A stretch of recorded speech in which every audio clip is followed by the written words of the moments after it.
Initiating podcast download.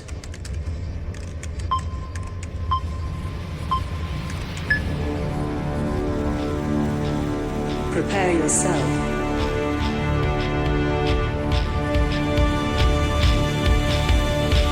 Put on your spandex.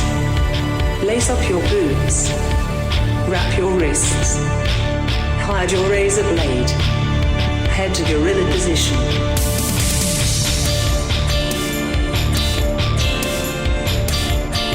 Grease up your hair. Apply baby oil. Okay, apply more baby oil. Get into gimmick. Keep your ears open and your mouth shut. Have fun and be safe out there, brother. Welcome to Iron on Wrestling. Now your host, Gregory Iron. Hello again, everyone. Welcome to another edition of Iron on Wrestling with Gregory Iron. I'm your host, Gregory Iron, and this is episode 150. And I am excited to...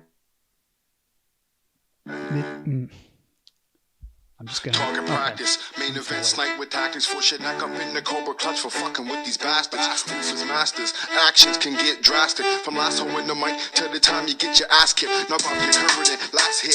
You ain't rappers, use a gay actors playing the role of a female actress. Molest a mattress, cause they can't scream when you attack it. My rap resume displays that I'm the baddest. Pardon the interruption. Uh-huh. Aaron Bauer's in the house. That song seemed a little... Aaron Bauer's in the studio. Okay. I don't like that song. No? No. I don't like your face. Boom. Already. How are you? Oh, I'm doing surprisingly well. Why is that? I don't know, man. I'm just on top of the world right now.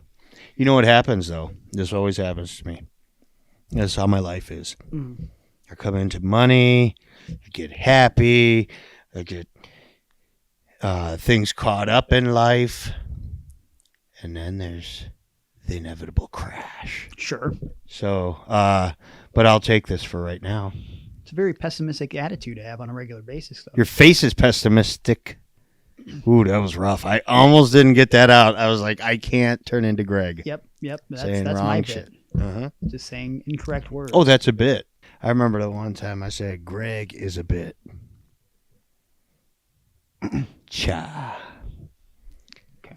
And then you did nothing about it. Okay, this is where we're going today.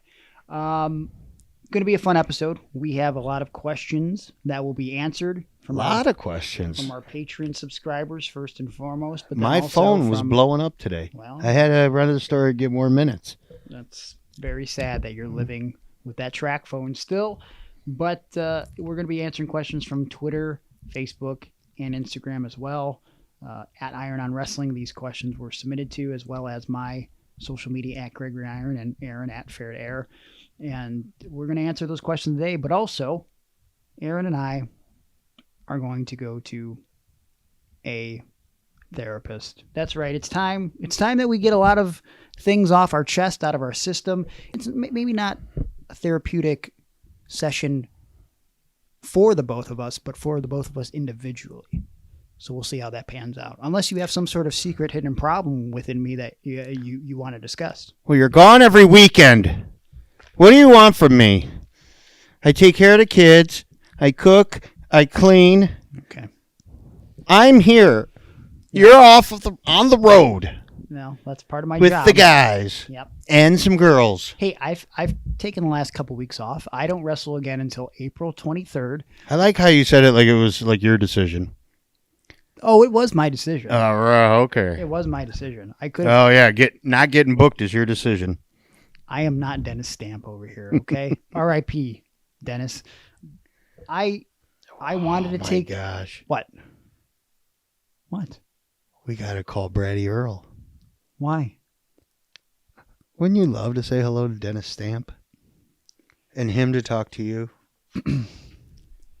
We could do that at some point. People seem to really enjoy that. There was a divided audience on last week's episode, and I feel like the I guess when I say audience, I would say the audience on social media, because most people that were complaining about last week's episodes with psychic medium Braddy Earl didn't actually listen to the episode, and they just looked at the art and thought that we were doing something gross. And that was fine art, by the way. Thank you very much. They thought it was gross and disgusting that I guess we would claim that we were speaking with China and Elizabeth and Sensational Sherry. If you listen to I the think episode, the Macho Man even said hello to us. Too. The Macho Man did not say hello. I was pretty sure something about cream of the crop. If you didn't listen to last week's episode, I encourage you to actually go back and listen to it, because if you know anything about the show, you know that we have a sense of humor. And I will say, at times, especially if you listen on Patreon, we can have a sick sense of humor. I would say that last week... You have to endure today to fight tomorrow. That is a catchphrase of mine, yes. Okay. Very inspiring. That's how you do this. It's been printed on many, many T-shirts over the years. I see them still sitting in a warehouse. Unsold. Okay. I think last week's episode was... Right next to the fruit racing Shut shirts. up! Oh, last week's episode was in good taste. There was laughter. There might have been some tears, depending on how you feel about psychic mediums. I think it was a fun episode. I think it was an eye-opening episode. Mm-hmm. And I could see Braddy Earl appearing on the show in the future. I'm getting a premonition. That could happen. I'm getting a premonition as well. Wait, what is a premonition? Okay. Anyways, I'm getting a premonition in my pants right now. Stop it.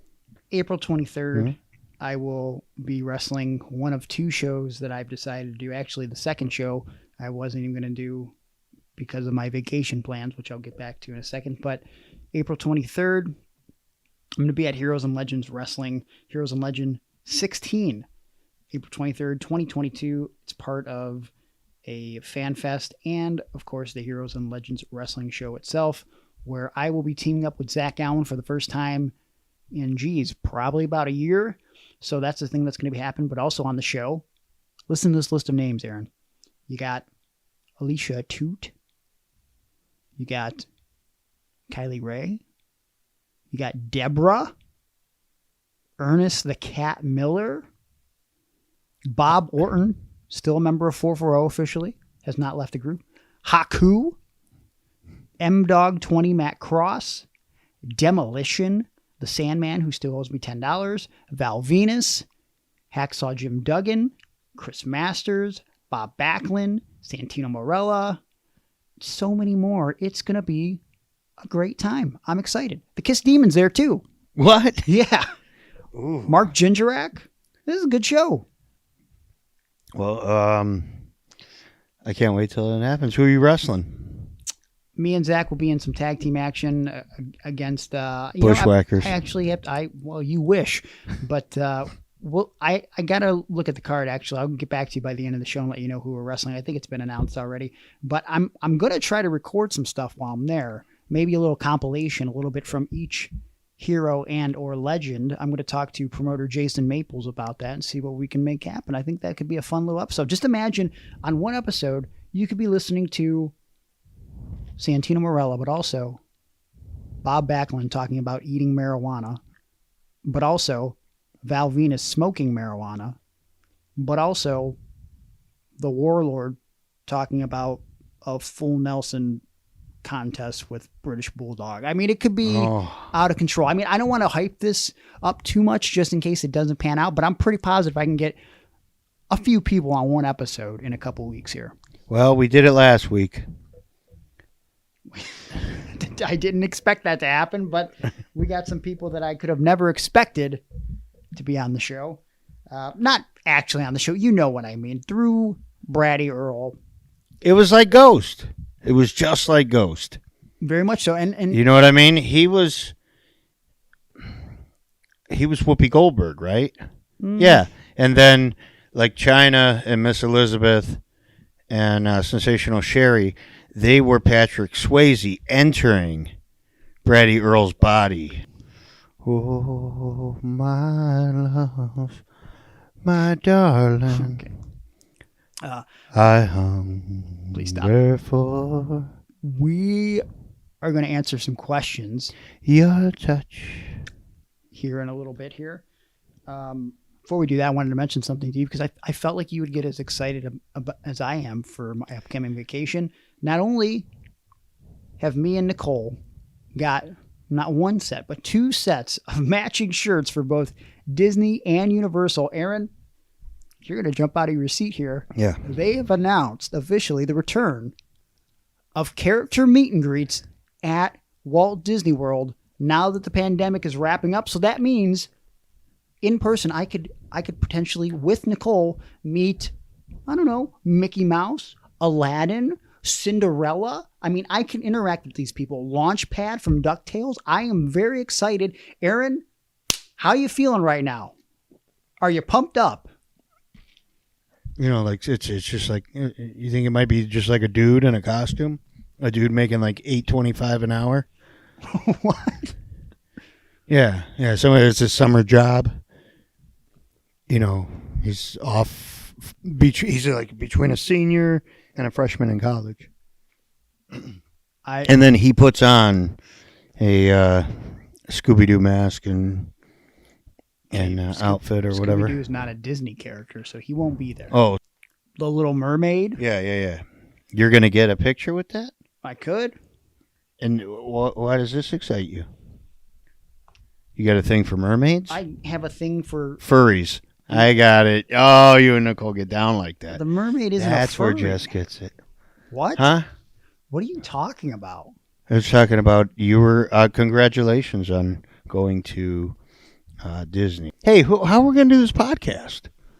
Well, I'll be here on Monday before I leave, so Ooh. you don't have to worry about that. Woo-wee! All right. Well, No? again, later on the show, we're going to be talking to a therapist, which I think we probably both need, but Aaron more so than me. But before we do that, Probably Greg. He's holding in a lot. I'm feeling good. Best I've ever been in my life. But I'm going to go to some questions from patreon.com/Iron on Wrestling first, where Face is the best it's ever been in your life.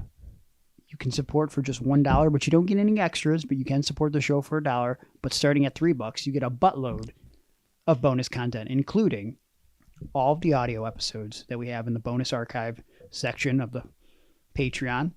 You get extended episodes. You get early access to episodes on Tuesday instead of Wednesday. Of course, if you move up to $5, you get access to all the video as well. Then $9 is the perfect tier. You get to select a bonus podcast subject each and every month.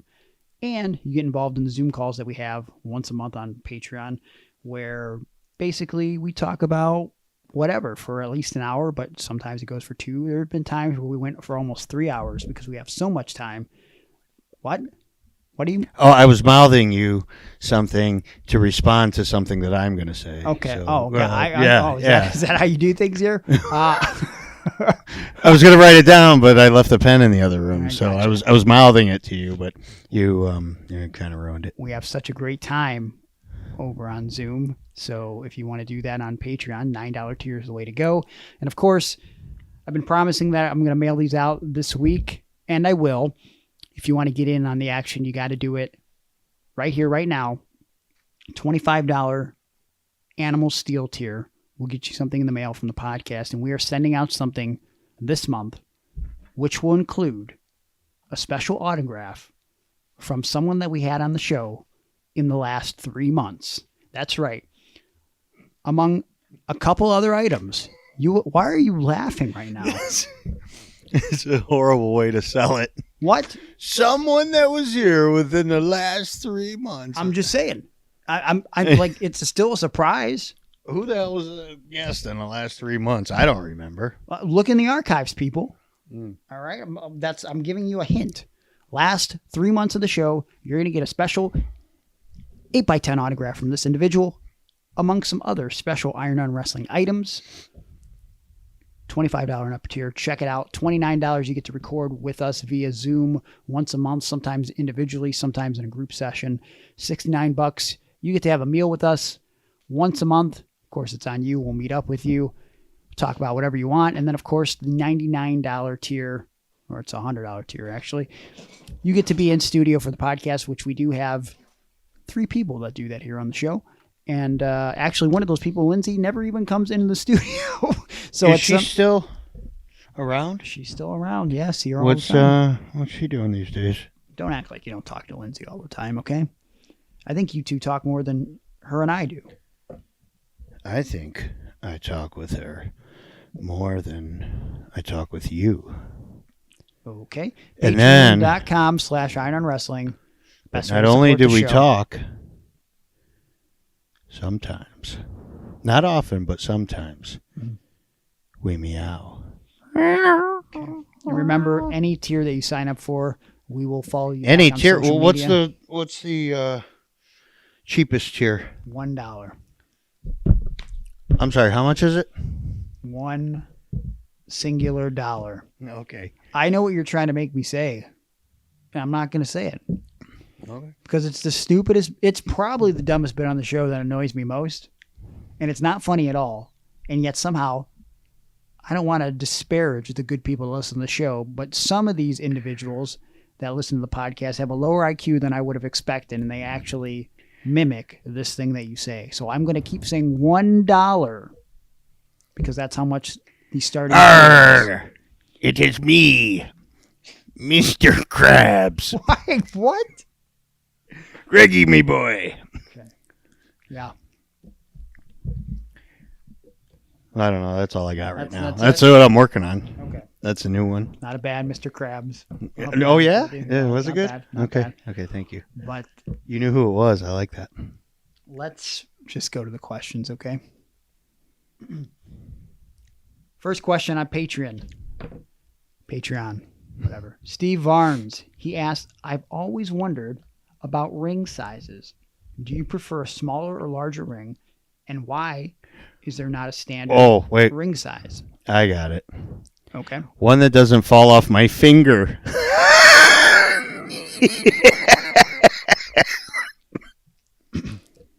think he's talking about a wrestling ring. Ooh. Anyways, like I said, he said, do you prefer smaller or larger wrestling ring? And why is there not a standard ring size? Thank you.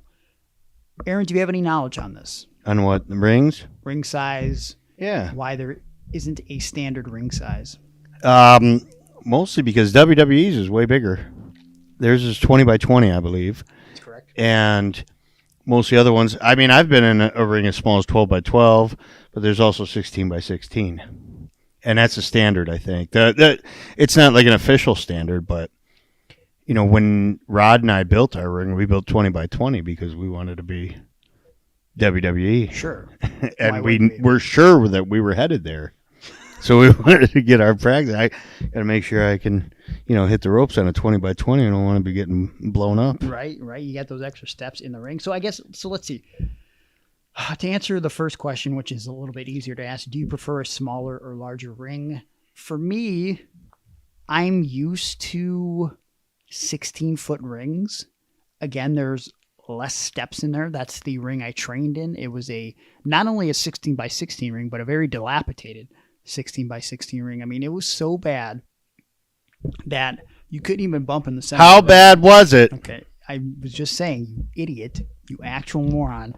You couldn't even bump in the center of the ring because it was just sunk in. So you'd have to bump off to the side, which is much worse.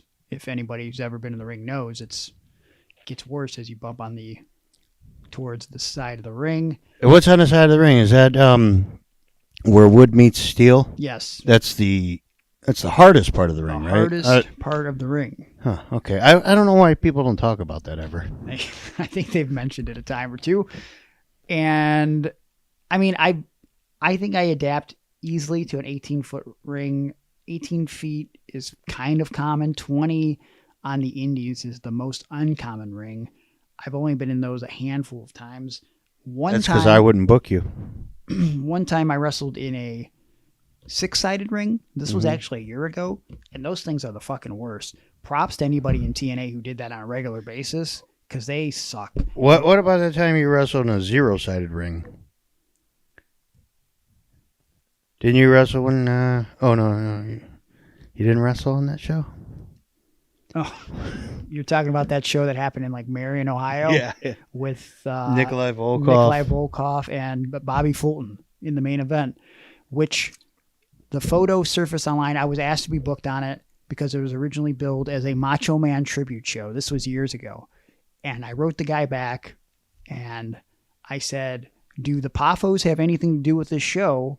Why is it a Macho Man tribute show? Like, there was no particular reason why it should have been a Macho Man tribute show. It wasn't being done on his birthday, anything like that.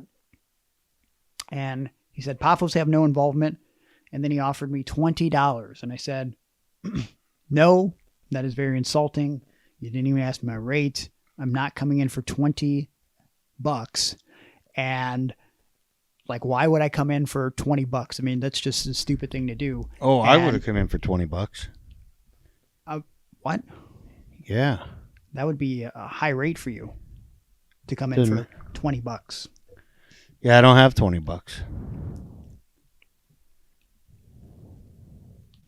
And how many of those bucks would you come in for?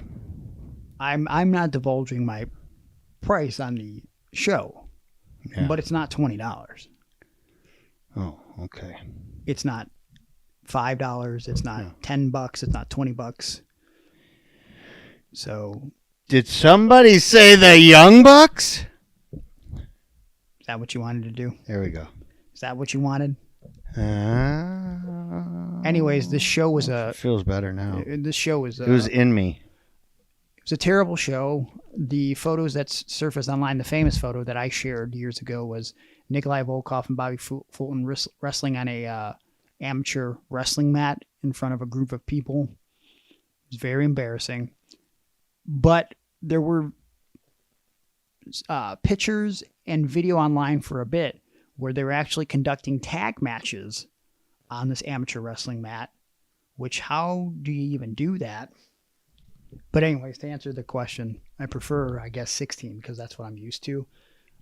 As far as a standard size for a wrestling ring, it was actually funny that you asked this question, Steve, because I didn't know the answer to that exactly. And it's something that I thought, like, why haven't I put any thought to this? Why isn't there a standard size wrestling ring? So it's not like, I don't know, in football, and this man just has his phone going off here, real professional.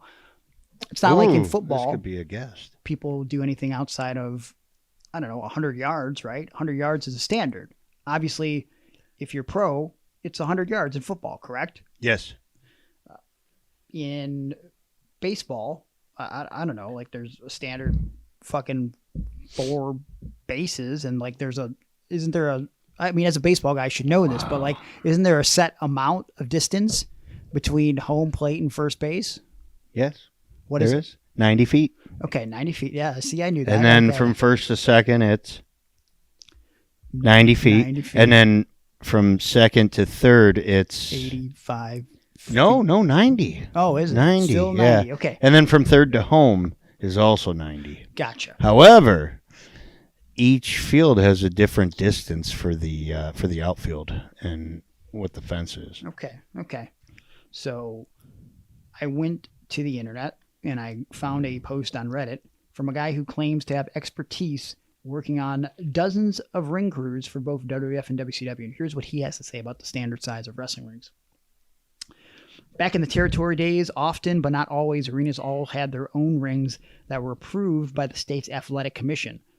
So a lot of them were boxing rings. Different commissions had different rules. When WWF went national in the 80s, they started using their own rings so that the television product was uniform.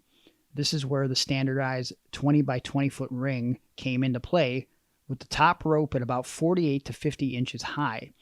The area between the ropes was 18 by 18, and the ring apron was about 36 inches from the floor. WWE actually used actual fiber bull rope that were coated in something like acrylic paint. So that's something that a lot of people don't realize, too, about the difference in ring sizes. I don't know. Well, I was going to say about the ropes, though. Yeah. There's different types of ropes. Yeah. There's cable underneath. Some of them are actual rope. And that's the WWE ropes. They're actual ropes. They feel... They're a little bit harder to hit. They're sometimes a lot looser. I think WWE has gone about tightening those a little better over the years because obviously guys are doing more springboards and stuff off of them.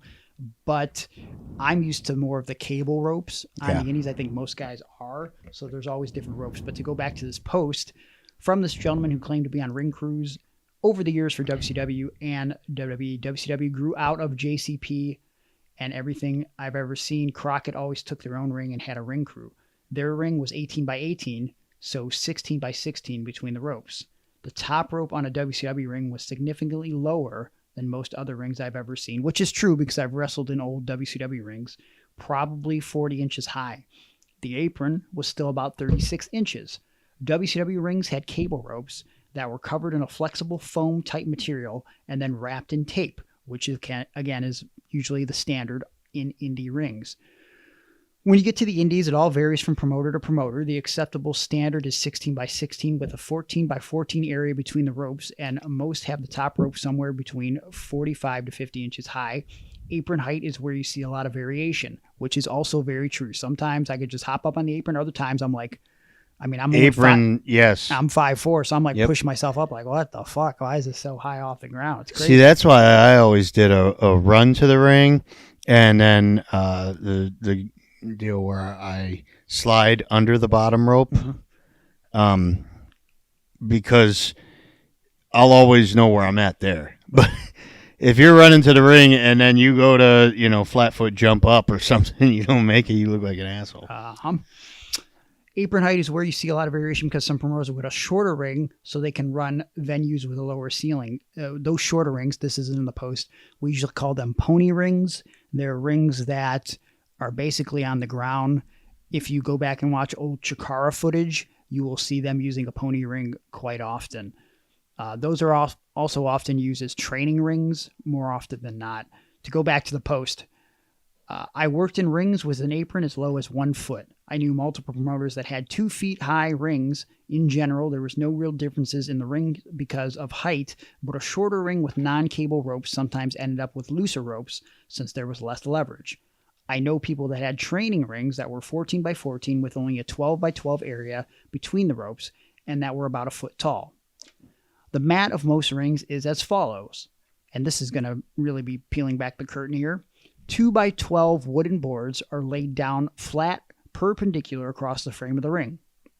On top of the boards is padding of some sort, and he doesn't mention exactly how long, but the padding can vary in size. WWF rings sometimes have 1 inch foam.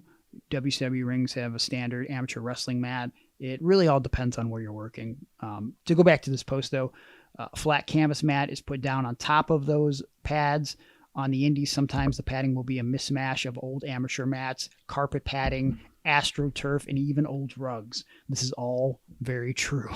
Usually a regular old canvas mat goes down on top, but sometimes I've even seen mats that were like plastic tarps, which is my least favorite type of mat because if it gets wet at all, you're going to be slipping and sliding around. That's how the old AIW canvas used to be back in the day, and all the guys hated it.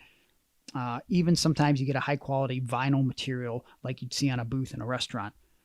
Like others have said, sometimes due to transporting in different size ring trucks, you would see promoters that had rings with frames that were in multiple pieces and that instead of 2 by 12 boards, they used plywood sheets. These types of rings usually had a spring in the middle where all the framework came together. People got the idea that wrestling rings were bouncy like trampolines from rings like this because if a ring had a loose spring, it could be really bouncy. Conversely, if the ring had a strong spring, it could have no give at all and be like bumping on concrete. So that's a post from Reddit, and I think that answered a lot of questions, but in general, it seems like back in the day, the short version answer to that question is most athletic commissions sort of determined what the size of a ring looked like, and then WWE sort of set the standard with the 20 by 20 ring. It was bigger for TV, and they had a uniform size going forward for all their production. So there it is. Plus, their crowds weren't that big back in the day. No. So a bigger ring meant you didn't have to put seats as close to the ring. Very true. So, Steve, thanks for asking that question, and we appreciate you. Josh Newman asked, what was the best movie you guys saw last year? My pick is Pig. Aaron, best movie you saw last year? Dude, I don't even know if I watched a movie last year. You had to have watched the movie last year. I don't even know what Pig is. I'm looking up now. It says as the synopsis for the film, living alone in the Oregon wilderness, a truffle hunter returns to Portland to find the person who stole his beloved pig. It's a drama. Well, I haven't seen that one. Starring Nicolas Cage, so I'll definitely watch it now. No, I'll definitely not watch it then. What? What do you have against Nicolas Cage? Well, I like him for 15 minutes or something. What do you mean? I don't know. He's got like that new movie coming out where he Nicolas Cage stars as Nicolas Cage in the film. I'm going to see that for sure. Okay. What do you have against Nicolas Cage? I don't. Understand. I'm not mad about it. Why are you upset? I don't want to watch this movie. I'm not saying the movie. I'm just saying Nicolas Cage. What do you have against him? I him? don't know. He's not my favorite actor. Face Off and Con Air are two of the greatest films of all time. Okay. Are you kidding me? Yeah, I don't know. They were good. Hey, listen. I guess. I'm not like a car movie guy. Gone in 60 Seconds, great movie. National Treasure, you can watch that film at any point. If it's on TV and I'm flipping through, I will stop and watch National Treasure. It's a good film. National Treasure I've always wanted to see. It intrigued me, but everyone else had already seen it, so I've never watched it. Well, I'll watch it by myself. You're a piece of shit. Thank you. I want to make that clear. Now, Nicolas Cage is not a good actor. You're not a good actor. I'll tell you that.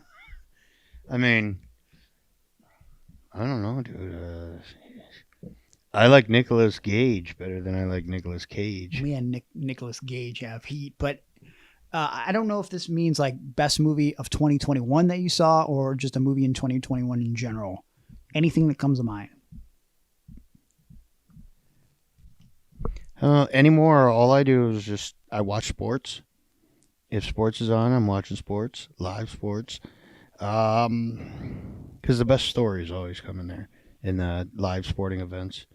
And YouTube videos of people cooking food.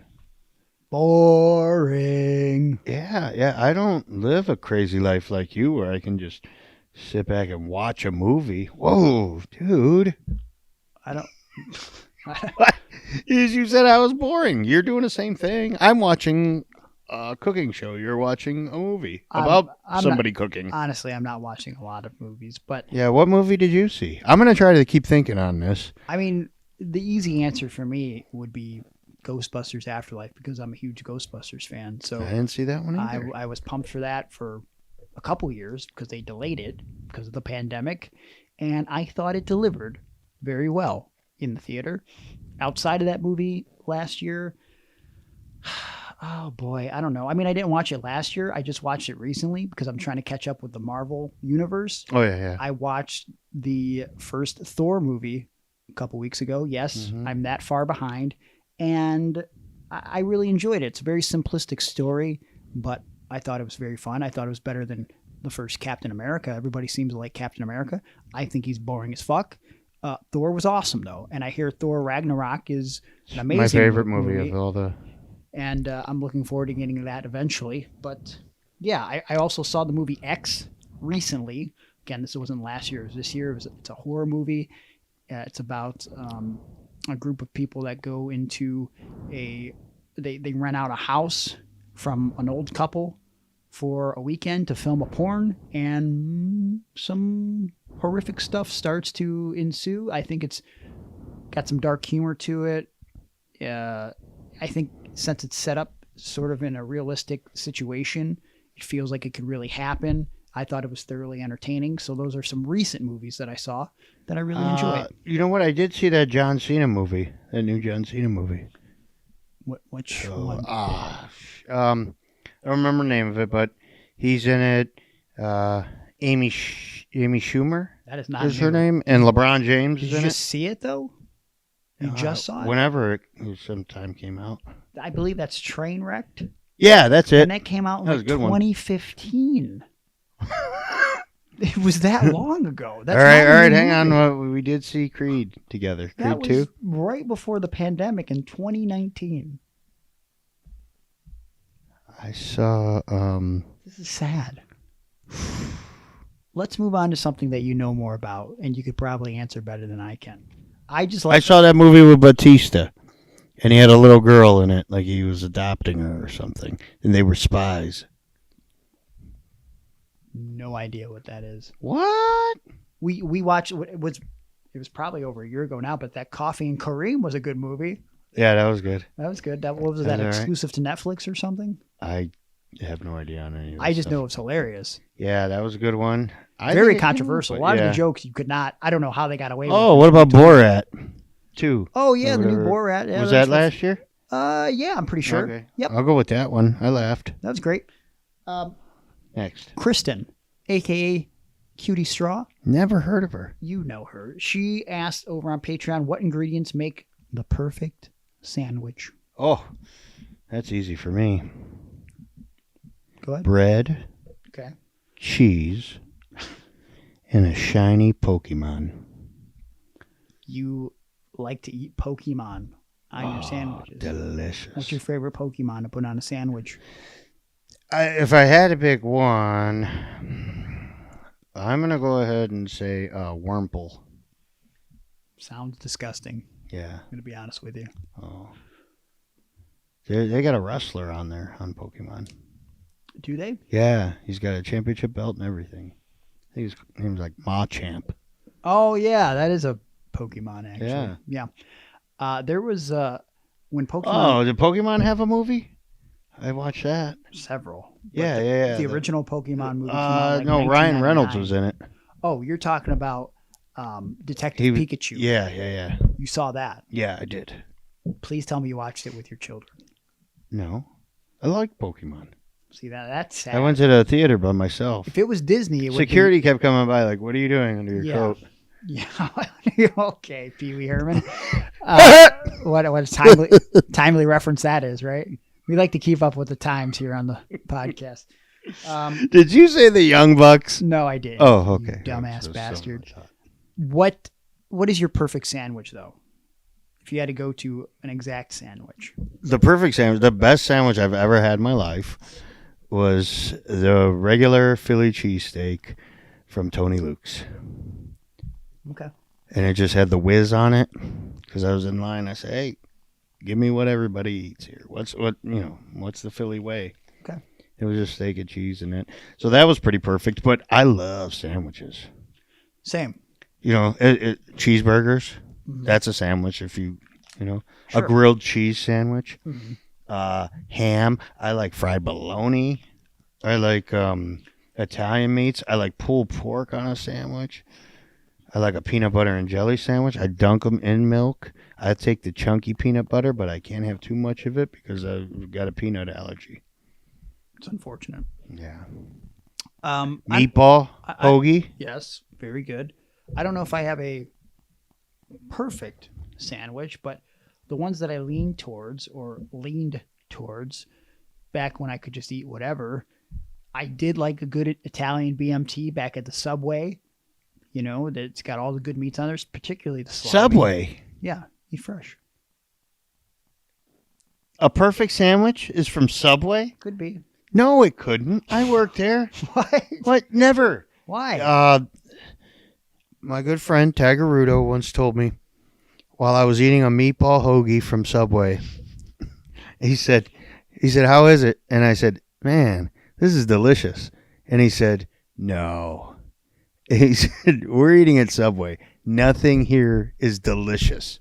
It might be good, but it's not delicious. All right. And he was right. You can't get nothing from Subway that's delicious. I've had enjoyable experiences. at Yes, you Subway. have. So have I. But also- nothing's delicious there. We all know that I'm very basic when it comes to my food. I will take a Subway sandwich, a little Caesar's pizza.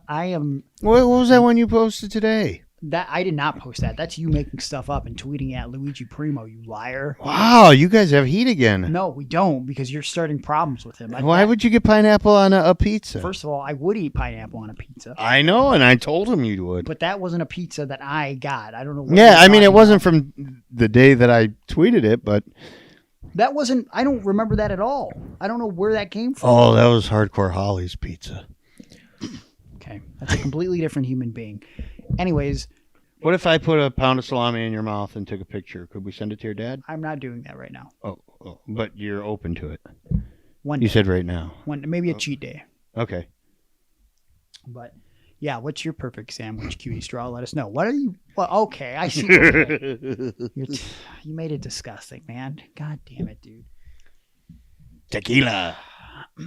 Mitch over on Patreon asks, do you think wrestlers in their late 20s and early 30s that it's too old to be signed to a major wrestling company? Back in the day, it took wrestlers almost 8 to 10 years to even get an opportunity to work for the WWF, but it seems now major companies only look at people if they are in their late teens or early 20s.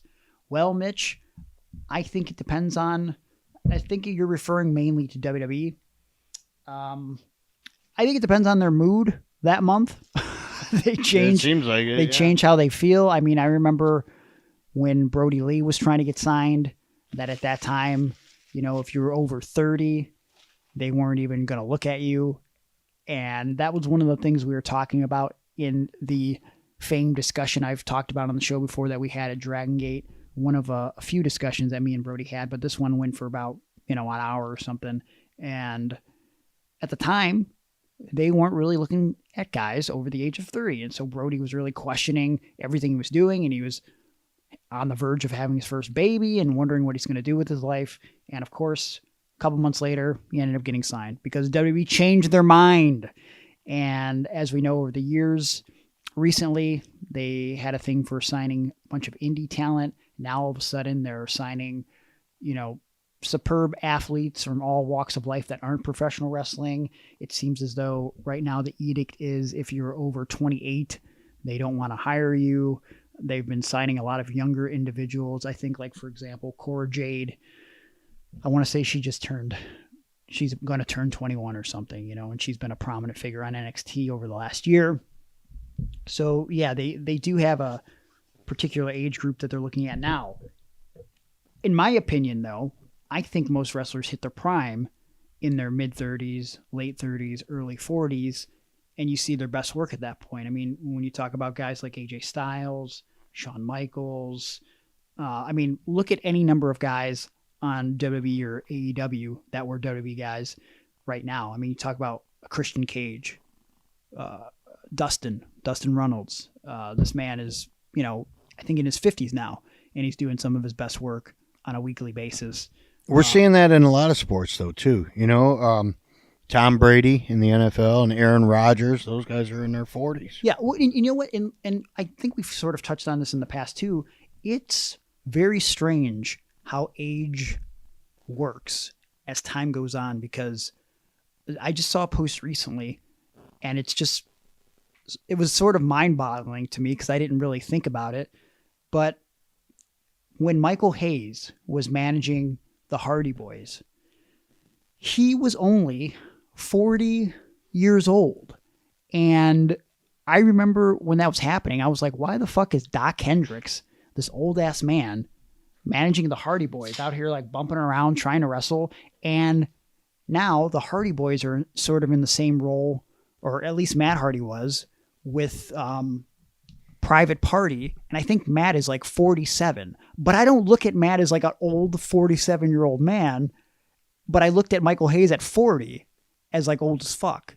And again, we've talked about it in the past with Bob Backlund winning the WWF Championship in 1994 when he was 40 years old. It's like 40 was so old.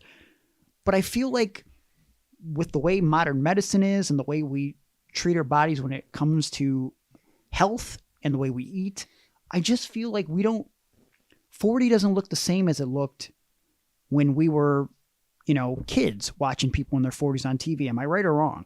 You're right. This is a different generation. And, maybe the hard living that the guys did back in the day caught up to them much, quicker 100%, dude. I mean, people go, well, something's different now about, wrestlers these days and blah, blah, blah. Yeah. They're not out smoking crack every night and drinking. Yeah. Like, it's just funny because, again, we go back to cancel culture. They're always trying to again, some people deserve to be canceled. I want to point that out before I go into this rambling. But, depending on the mood of the week on wrestling Twitter, they're out there saying like The Undertaker having these fucking interviews where he's like, oh, back in my day, the guys drink every night and blah, blah, blah. And he's like disrespecting guys who play video games. Like, yeah, I get it. Like his generation was different. They might have been perceived more tougher, but the argument can be made that like, okay, while we're not in bars and drinking or whatever, that the caliber of athlete and the dedication to the craft is much different. Perhaps maybe the marketability isn't the same because like, listen, I'm not going to argue with the fact that, and I'm saying this being a smaller guy, it's kind of, I look at the current product sometimes and I see so many smaller guys on the show. And I think to myself, like, I guess I could see as a casual fan, if you watched wrestling in the late 90s, early 2000s, and you saw all these bigger, larger than life characters, and you just see these random dudes that aren't the biggest in the world, and they don't really have much of a character, I could see why they'd be like, what the fuck is this? You know, like wrestling has changed. But also, before the 80s and the 70s, when all these guys were doing drugs and drinking all the time, before that, the athlete of the era, when wrestling was starting in like the 40s, 50s, 60s, very, very different than the athlete you would see, you know, in the decades that we just talked about, right? Like there was like a more deliberate style of wrestling. The characters weren't as prominent, like the athleticism, the seriousness in which wrestling was taken was much different. And I'm sure those guys from that generation were looking at these guys with these larger than life characters who were drinking and smoking and think, what the fuck are these guys doing? How long are they going to be able to last? You know what I mean? It's just like every generation blames the one before, for like being held back and whatever the case. That's something that's never going to change, I feel like. You know what I'm saying? Yeah. It's just like, I'll equate it to this. You ever get in a car with your parents and they have the radio on? You know, when you were a kid? Yeah. And they have on, you know, music from the 70s. Yeah. You're like, man, how do they like this music? I like In Sync. Mm-hmm. I mean, that's probably you. And then I've got no problem with NSYNC, you son of a bitch. I'm not saying you do. I'm just saying that's probably you because I wouldn't have said that. And what was your favorite songs as a kid? Well, I did like some of the stuff that my dad listened to. Yeah, what'd you like? I mean, I grew up on Tom Petty and Aerosmith and Steve Miller and stuff like that, so I enjoyed it. But then he would also play stuff that I just found not really appealing from like the classic rock genre. It was just kind of boring to me. Mm-hmm. And then of course, you know, I'd play my stuff. He'd be like, what the fuck is this bullshit? Like, blah, blah, blah. You just get angry about it. It was like, you know, different times, man. I feel that way like with my kids right now. You know, they want to put on some music. I don't have any inkling to even want to hear the first note of the song. Yeah. I'm just that guy now. I'm like, do you guys know Run DMC? You guys know Wu-Tang Clan? Yeah. Because I'm like, yeah, they're like, Dad, you don't like rap. And I was like, what? I am Mr. Rap. Nope, not to them. Yeah. They're like, oh, you like those old guys that didn't talk about guns and drugs. I feel like the guys you like did talk about guns and drugs, but they did it in a more meaningful way. I feel, and again, I'm not trying to sound like an old man, but like I enjoy rap too, but I feel like a lot of the rap that comes out in the hip hop today is like, it's just like, it's this mumble rap shit. I think that's actually the name of the genre. It's like this mumble rap, and it's like, I don't know, like I don't want to sound out of touch, but it just like, I like my music, again, catchy is important, but also I want something that I can identify with and understand, you know, and like, and maybe not even necessarily understand, but I think the best song lyrics sometimes are the ones that you can connect with in your own way. Even if it's not what it was meant to be written about, you can hear it and relate it to a situation that you're going through or a situation that you've been through in your life or experience. You know what I mean? Like, and I just feel like today's rap and music in general sometimes is just like, I don't have that relatability. It's more so written in an effort to be used in the background of a TikTok than it is to be something that you want to give deep thought to. Does that make sense? It sure does. So that's my rambling, Mitch, that turned into something about music and the culture of today. But Mitch is a wrestler too, by the way. And for you guys, get off Greg's lawn, okay? Okay. Mitch is a wrestler as well. And I feel like there might have been, maybe Mitch is struggling with something. I don't want to put his stuff out there, but it's like, listen, Mitch, you're very talented. And I think if you just keep putting yourself out there, working hard, busting your ass, showing up early, staying late, studying, I think you're going to be just fine, man. Things are going to work out the way they're going to work out. We're going to go to That Dump Truck Ass over on Patreon, who asks, hold on, I lost the question. Hold on, let me bring it back here. What is something you know now that you wish you learned in the beginning of your career? Also, what is a weird movie I can make my girlfriend watch with me? One of my first dates, I made her watch Tusk, LMAO. Well, first of all, I've not watched Tusk. I hear good things about Tusk. I want to watch it. It's great. Is it great? Yeah. I saw it sometime this year, I think. Okay. Yeah.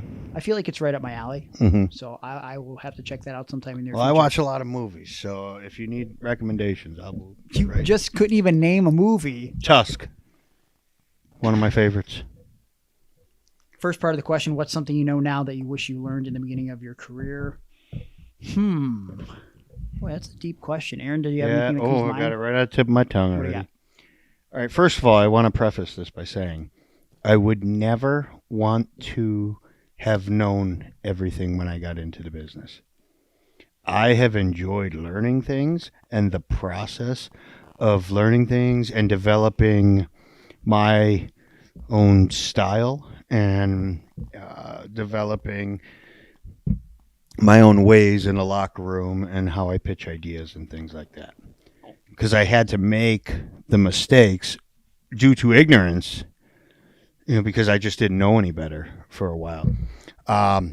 So my one thing that comes to my mind immediately is I always spoke in sound bites when I started doing commentary. Yeah. And I didn't lay out as long as I wanted to. When I look back, I wish I would have laid out more. And I was always the one that was cutting off the other guy, telling him to stop and let the cheers come in. Also, I was a color guy. And when I look back at my early stuff, I would always say the finisher's name. So, like, if somebody hit Canadian Destroyer, I tried to yell, Canadian Destroyer, louder than my partner. Yeah. Because I thought that would magnify it. But really, I was just kind of stepping on him. And I don't like that I did that, but I know the difference now. Sure. So I'll never interrupt anybody again. But that's kind of where the... You'll never interrupt Hey, anyone again. Listen to me. I'm telling a story here, okay? Anyway. All right. Yeah, can we get to the next question? No, let me answer this question first. Well, nobody wants to hear it. While you were talking, Aaron, Uh-huh. I thought about it, and I was like, what is the best thing that I know now that I wish I would have known? Handicap parking! Handicap parking! Oh, sorry. I just... I won't interrupt. I think being told that there's more to life than wrestling was something that, I don't know, not only made me appreciate wrestling more, but it also allowed me to have more fun with wrestling. And hearing that from someone that, I looked up to and everything, I think that helped the situation. But like understanding that, it's okay to not watch wrestling constantly. And I feel like I would always do that in fear that if I didn't, then someone was going to get ahead of me. And in reality, I feel like a lot of people around me who actually had other interests or remembered that they had other interests, because there are other things that I like. I think people got further ahead of me outside of wrestling. And so the last few years, really realizing that there's a whole world and other things that I can appreciate and love that actually enhance my love and passion for wrestling. I think that's incredibly important. And I wish someone would have really tried to explain that to me early on or showed that to me. Because for a long period of time, I was very one-track minded. And I think today I'm more well-rounded, and there are so many things that I loved that I forgot that I loved, because all I would think about is wrestling, and new moves and psychology. And I just feel like being a more well-rounded individual has helped me in all those things that I was trying to step up in general. Psychology, ideas, promos. You have to be able to understand the world around you. I mean, I think one of the biggest critiques that someone like Vince McMahon gets today from the internet is like, well, this guy's out of touch with the world around him. And that may be true. Vince is still going to be the greatest promoter of all time because he's made wrestling what it is today. We don't get these other forms of wrestling in the way that we love them without Vince magnifying wrestling to what it is. But so yeah, I don't know if this will help you, dumb truck ass, but there's more to life than wrestling. We got some Patreon questions out of the way. Is my mic on? Your mic is on. Okay. Why would it be Just on? making sure. Okay. I'm not sure how long we're to go with our mental health therapist today on the show. 1 hour, 8 minutes, and 53 seconds. It depends. I might Just have a to. guess. I might have to edit a little bit if like someone botched the intro or something with her, or I don't know, they went into some rambling side piece that didn't really do anything. I don't know. I'll give you a side piece. Okay, what? I don't know. I don't need. You want 2 piece and a biscuit? Our guest, when we come back from this commercial break, is going to be a longtime friend of Aaron's. Her name is Marianne Cottingham, and she is the owner and creator of Crossroads Collective, which you can visit them online at crossroadscollective.ca. And we're going to talk to her The about... CA stands for Canada. Yeah, I think people know that. Oh. We're going to talk to her about a variety of aspects of mental health. We're even going to try to delve into some of our own mental health issues because we are open and honest with you guys here on the show. And, you know, if we want I don't have any issues. Yeah, okay. If we want people out there to take the first step towards bettering their mental health, why not Take it with us. do the same thing? Yes. Yeah. So we're going to see where that goes, which who knows what road that could lead us down. We'll find out shortly. Hopefully the Crossroads. Okay.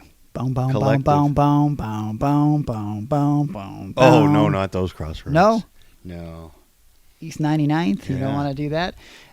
So we're going to go to commercial break. When we come back, we are going to have our mental health therapist, Marianne. She's going to find out all kinds of bad stuff on you.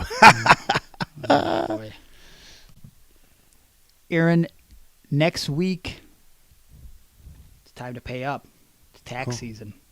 Oh, gosh. I'm sure you have already prepared all of your tax forms and you're ready to go. I don't think I have to do it this year. I think, Don't you do it every, like in an odd number year? Oh, boy. You're in a lot of trouble, I would imagine. Ooh. I don't know why you wouldn't bother to fill out your taxes. I mean, I'm sure you're allowed to get some sort of refund. And you could do so much with that refund. I know what I'm going to do with mine. Oh, yeah. You're probably going to go see Disney characters. I'm going to do that, but also I'm going to go to manscaped.com. Oh. I'm going to try out the Lawnmower 4.0 trimmer because it's, you know, the most precise thing for shaving my hedges. And did I mention it's waterproof as well? No need to worry about watering it with this tool because it's equipped with an LED light, and I know it'll be a major asset in my new shower routine. Okay. You like to take a shower with the Manscaped, huh? I mean, why not when it's waterproof? Right. No need to worry about damaging it. Yeah, but what happens if it gets wet? I just said it's waterproof. Do you not listen? Right. So, no water. It's waterproof. I know I could use all the water and it's fine. Huh. But also, it's not going to leave any nicks, cuts, snags, anything like that on my balls.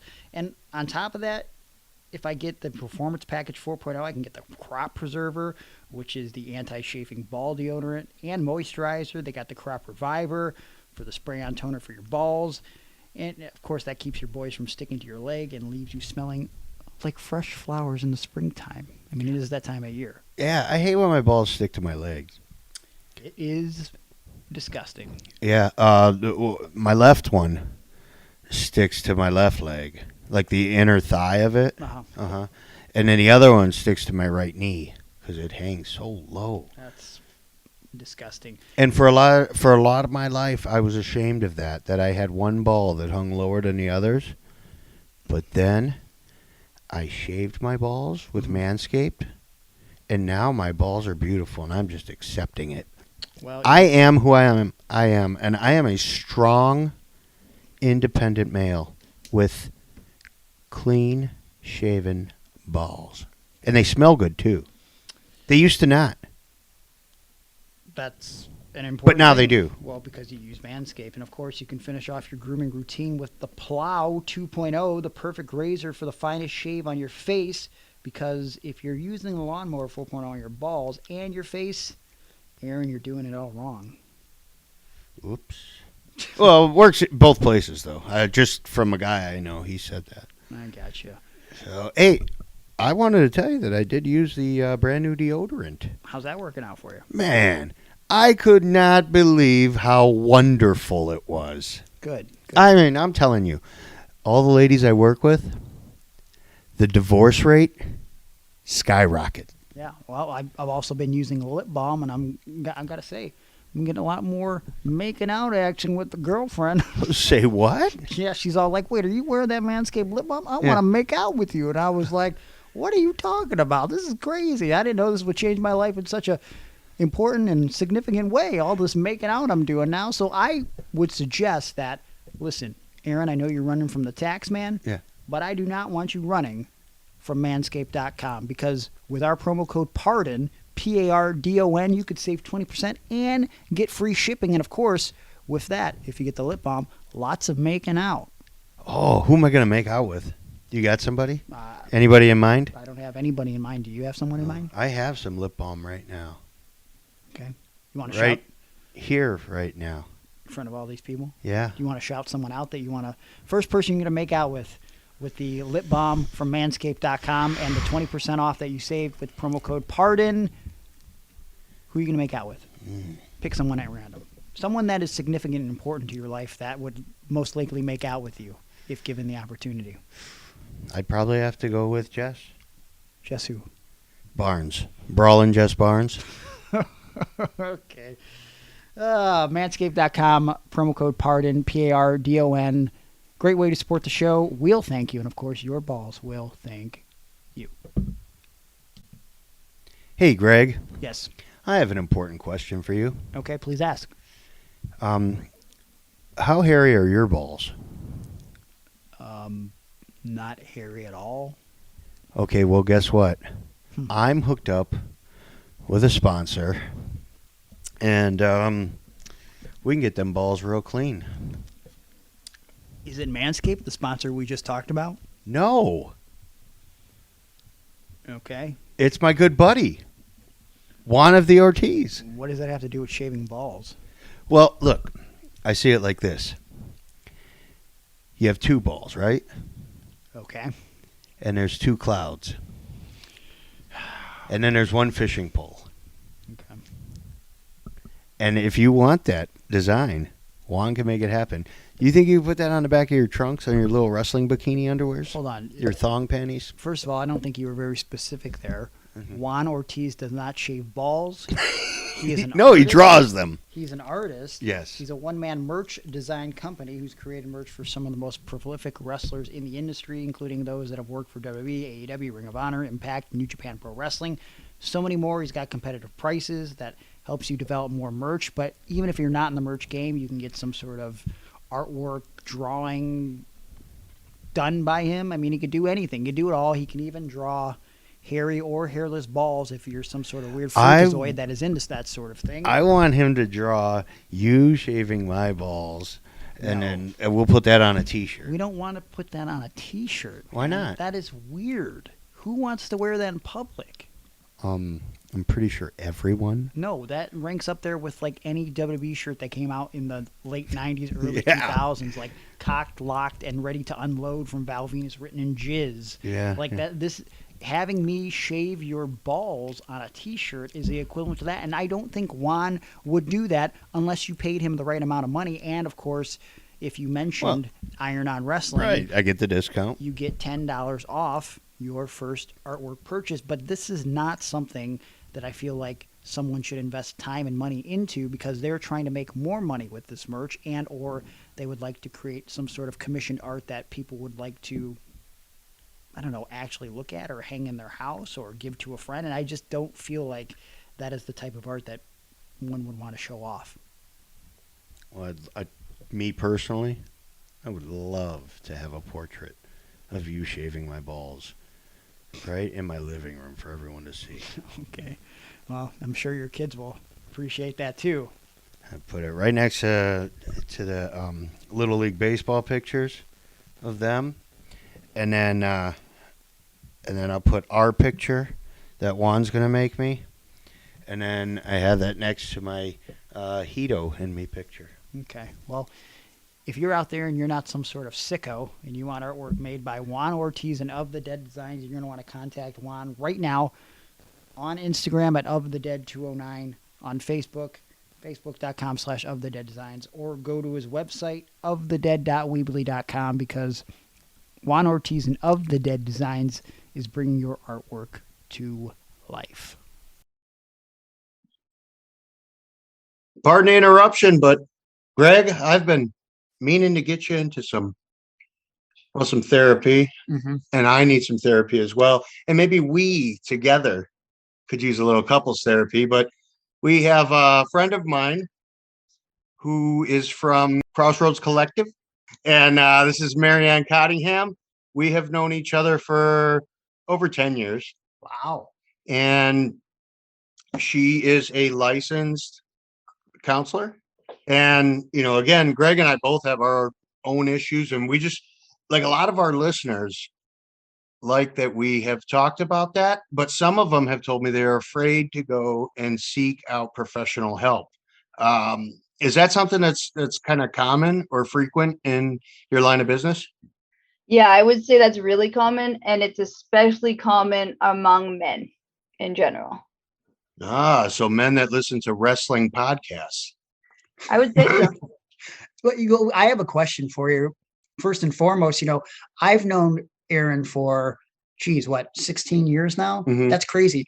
And I feel like knowing him as a person has really affected my mental health in a negative way. So knowing him for only a decade, how much of a toll has that taken on you mentally? Yeah, well, I guess just slightly less percentage than it has on you based on the time frame. Well, how did you guys meet? Like, how do you meet a character like Aaron, if you don't mind talking about it? I mean, we're going to be open and honest on the show. Can I tell the story? Oh, please do. Okay, whoever wants to tell the story, but go ahead. I'll hear both we'll tell it together. I'll hear both sides. So there I was on the beach running, and then I was doing some weightlifting, and Marianne was she was fishing. Okay. And we kind of just ran into each other. I feel like this isn't a true story. We met in a Yahoo chat room. Oh, okay. Yeah. I liked your first story, Aaron, but the second one is accurate. Yeah. Well, you know what? Nothing to be embarrassed about as far as that goes. I mean, in this day and age, it's much more common for people to meet on the internet and social media. My current girlfriend, we met on Facebook dating, which most people don't even know that's a thing. I didn't know that was a thing. It's definitely a thing, and it's one of the worst things of all time. But one of the best things that's ever happened to me was found on Facebook dating. So I guess it all evens out, right? Yeah, I totally agree. And by the way, he's way off on the time frame. I want to say No. we're looking at 20 years, not 10, just so you know. 20. Okay, so you have it worse than me, actually. Exactly. Yeah, I didn't want to tell you earlier, but it's true. Okay, all right. So I guess we are talking truth now. What kind of chat room were you guys in? Oh, what kind of chat rooms did they have back then? Man, it's been a long The time title since of it was Friends and Coffee. I don't remember if that was it. I remember your name was Hockey Chick. Yeah, that sounds right. And you played a lot of hockey, right? That's true. I still went play a pro? lot of hockey. Yeah, kind of semi. Yeah. Wow. She's been here on like tournaments and stuff. Yeah. Oh, to be. Yeah. Let's tell you where you're from. Where are you from? So I am from British Columbia, Canada. So West Coast above Cali, Washington State, etc. Okay. Yeah. And so obviously hockey was a very big part of your life growing up. Yeah, Pacific Northwest, I mean, is not uncommon, and especially in Canada. And I had two big brothers, so hockey was just inevitable, really. So you delving into hockey was the goal for you as a kid. Did you want to do hockey as your profession full time? No, when I was a kid, I wanted to be a sports psychologist that worked with the Special Olympics. Actually. Oh wow! But I Yeah. also loved hockey and did intend to play it at a really high level. Like I would have aspired at some point to probably want to be on the national team, for example. It's really awesome. That's really cool. Yeah, I remember watching games. You would send me a link to like somebody was filming the games back in the day, and that was fun. And you kicked a lot of ass. And so I was a little intimidated to even do this because now you're doing things that are like bettering people's health, but back then you were worsening people's health. That's true. At least physically, right? I had to Yes. make up for it by becoming a massage therapist to make up for the wounds I caused. So massage therapy, how's that? What Yeah. what got you into it? Just you wanted to fix the people that you were beating up? Yeah, and myself, really. But yeah, why did I go into massage? I think I just really like learning about the physical body and being an athlete and having lots of trainers and having lots of therapy myself when I was young from a physical sense. I was kind of fascinated by the body as a machine. And so I really liked going to school for massage therapy. So that would have been 12 years ago that I did that. And it's been great. And I literally just stopped massaging within the last couple of months. So Oh I have man, done it for a long time. I was just going to make an appointment. Okay. You got virtual massages? Could we do? I don't think that's. Oh, okay. I don't think technology's got to that point yet. Weren't you into bodybuilding too? I did do a bodybuilding show in 2015, which was pretty fun. That was good times. And I showed my cousin a picture the other day and I was like, oh, it's so tempting to do this again. And she told me she likes food too much, so we can't do it together. But you know, You see that's how I feel because I love weightlifting, I love bodybuilding, and competitive bodybuilding though doesn't sound too appealing to me because it's like, I mean, I'm already hard on myself physically being half naked in spandex for wrestling, so I can't imagine the toll that my mental health would take knowing that for a prolonged period of time I'm probably not going to be able to eat a abundance of pizza or pretzels. It's just I would rather die, I think. yeah, totally. And I don't think you're alone in that. And when I did my show, actually, it was quite striking to me. I did it in advance of starting my master's degree because I knew they call it like the freshman 15, like where you gain weight when you go to university or whatever. I knew that it was going to be a tough go for a couple of years because I was working, I have kids, and I was trying to do a master's degree. So I really wanted to see what I could kind of achieve in the gym prior to going there.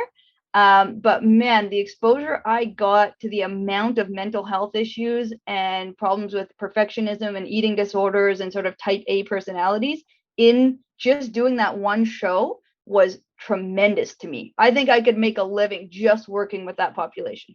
Oh, I'm sure. Like Yeah. on a regular basis. Like, I mean, I know at the end of the day, like someone like myself, for a guy who's 35 years old, I'm probably in better shape than most people my age, right? But like so often, because I'm so judgmental of myself, it's like, I'll be with my girlfriend, I'll take my shirt off and I'm looking in the mirror and I'm like, I only got 4 abs. It's like, oh God, like it's so hard to stay in shape. I hate myself. I want to die. And she's like, you look great. And I'm just like, I can look better. It's just like in that industry, when you have people judging you and the way you look at all times, it's incredibly taxing on your mental health.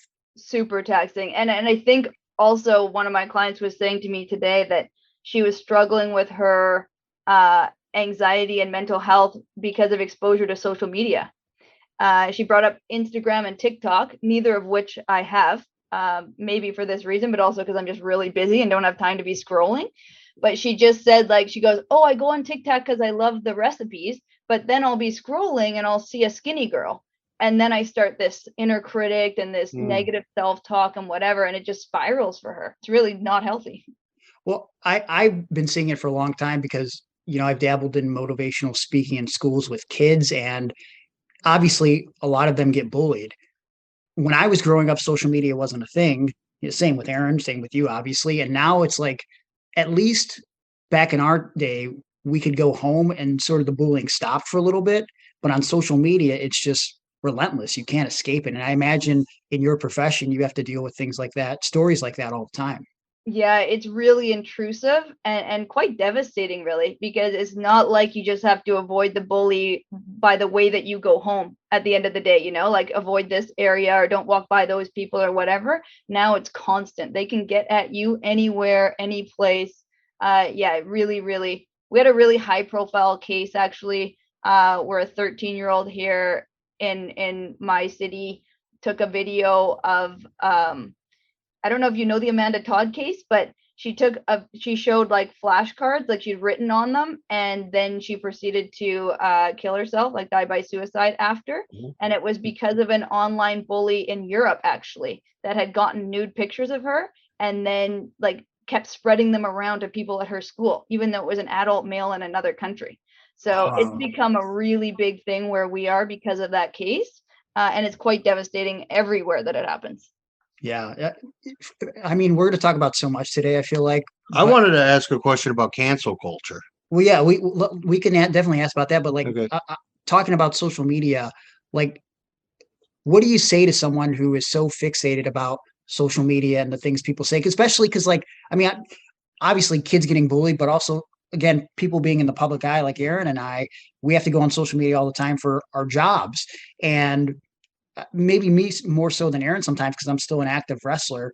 Sometimes there's just people that are just being negative for the sake of being negative. And it's so difficult sometimes not to reply back. You know, it's like, so what do you do to try to avoid that negativity on social media? Yeah, that's a good point. I mean, we encourage minimizing your exposure to it if it's possible. But like you said, for people that it's part of what they do and they don't have an option, I think it really takes a lot of work on yourself to build up that confidence so that what you believe in you becomes the standard that you operate by and not by what the hater thinks of you. And that's really difficult, but it's really, really important if you're going to be exposed to that kind of criticism. Marianne, how did you get on the path that led you to the profession that you're in now? Oh, well, are we okay with sad stories? Yes, we love sad stories on the We- show. And feel free to joke about it. It's okay. Okay, It's not going to hurt my feelings. gotcha. So I was in a relationship with somebody who, at the time, I was young. I had no exposure in my youth to any mental health issues and no substance abuse issues. So you can imagine how lucky I was. I didn't actually realize that, but it allowed me to be, you know, quite competitive, hard on myself, hard on other people, high achiever, because I had really an ideal childhood. Now I'm realizing how rare that is, but at the time it was normal to me. So I'm with a partner and he's a great partner, not abusive, doesn't abuse substances, doesn't drink, right? Encourages me in my sports. Everything's great. Encourages me in school. But he would say things like, oh, I can't go to bed at night because when I close my eyes, I have flashbacks. And he would say things about not feeling loved fully at different points. And I was kind of like, oh, that's weird because I've always loved myself and felt loved. So I didn't really understand it. I didn't ask a lot of questions about it. After a few years, we were still together and he died by suicide. He hung himself. And then I thought he died from like a brain aneurysm or whatever. So when I found out that it was suicide, which I did a couple days later from the coroner report and all that, I was shocked, like really shocked. Like, how could this guy that I loved and who appeared happy to me have been suffering right under my nose? And he was even telling me that he was suffering, but I wasn't hearing it because I wasn't catching on that it was mental health challenge. Well, Right? you weren't educated to it yet, right? No, that's right. You I had no nothing. experience. Yeah, you said you Yeah. had a great childhood. Yeah, great childhood, no experience, no exposure to mental health. This was my first exposure, and I'm thinking, well, I love this person and I love myself, so he must also love himself and he must also know how much he's loved.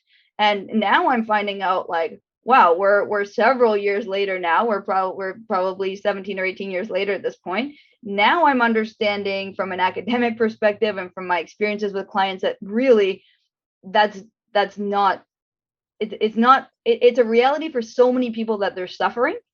And I just had no exposure to it in the first like 15 to 18 years of my life at all until that incident happened. So after that, I already told you guys that when I was younger, I wanted to work in sports psychology.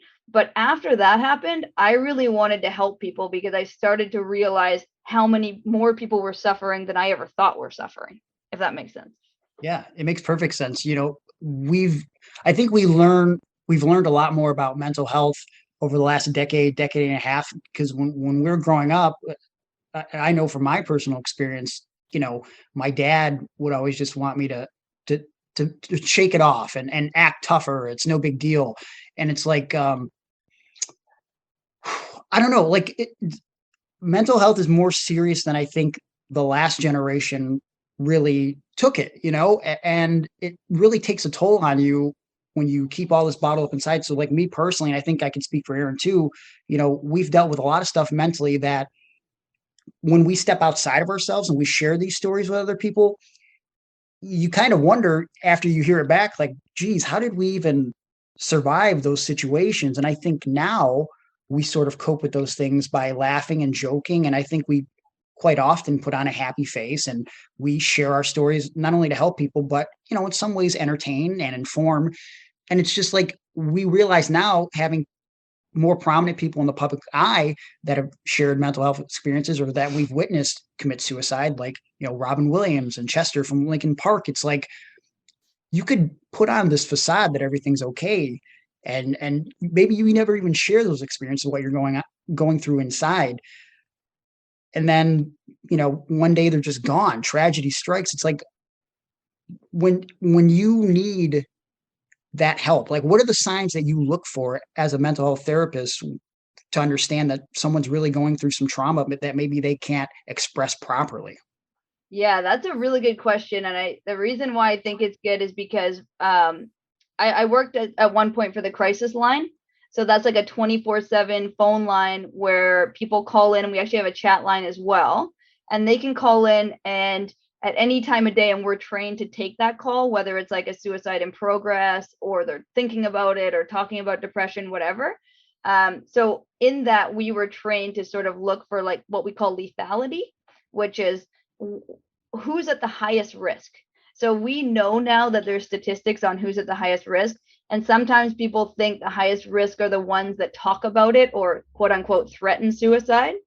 But the reality is that actually men between, I don't want to get the stats wrong, but I want to say the most lethal group is men, and it's typically over the age of 40. It's like between 40 and 65 or something like that.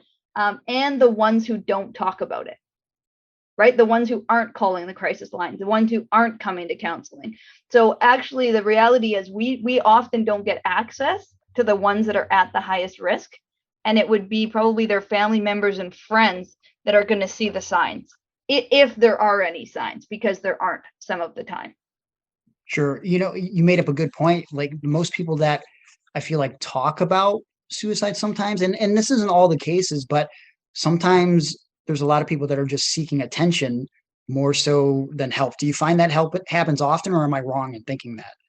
Yeah, I think it's a little bit risky that we have to be careful about what we call it, certainly in our profession, about like attention seeking behaviors when we talk about suicide, because you could easily dismiss somebody who really is reaching out and sharing their innermost thoughts. And if you say, oh, if you talk about it, you're attention seeking, Sure. It can discourage it. So Yeah. we have to be really careful there. But I don't disagree with you that at times it can be used sometimes as like a weapon, to get attention, or honestly, and this is really disturbing because it happened today, and that's what put my whole day behind, is when it's used as like a gaslighting technique.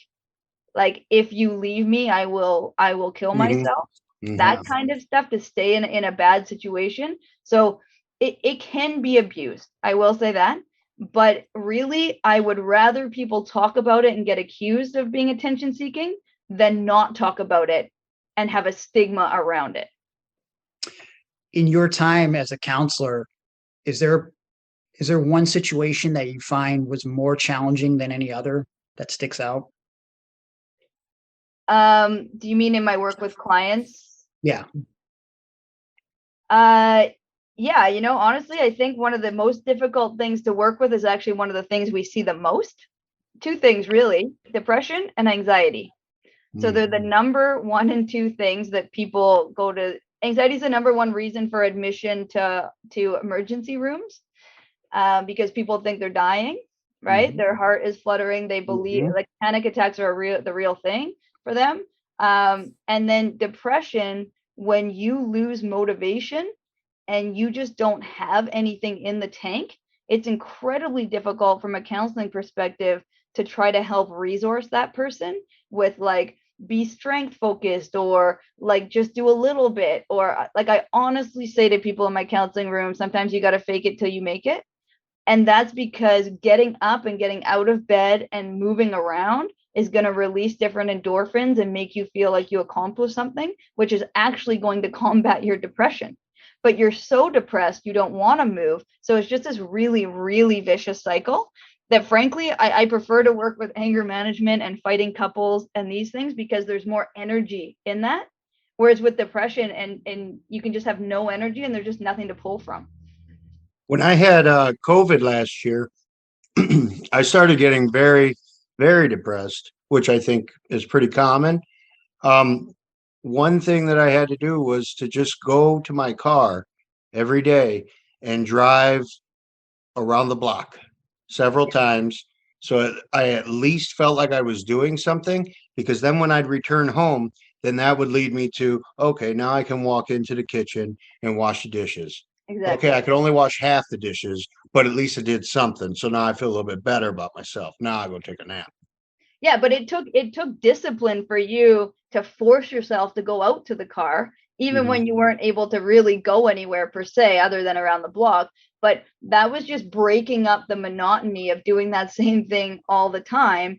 And then you're right. Once you come back in, it's like a little change of scenery that changes your outlook a little bit. So it's super important to do that. But I really think that we have not talked enough in general about the emotional and mental health impacts of COVID, because it has been tremendous.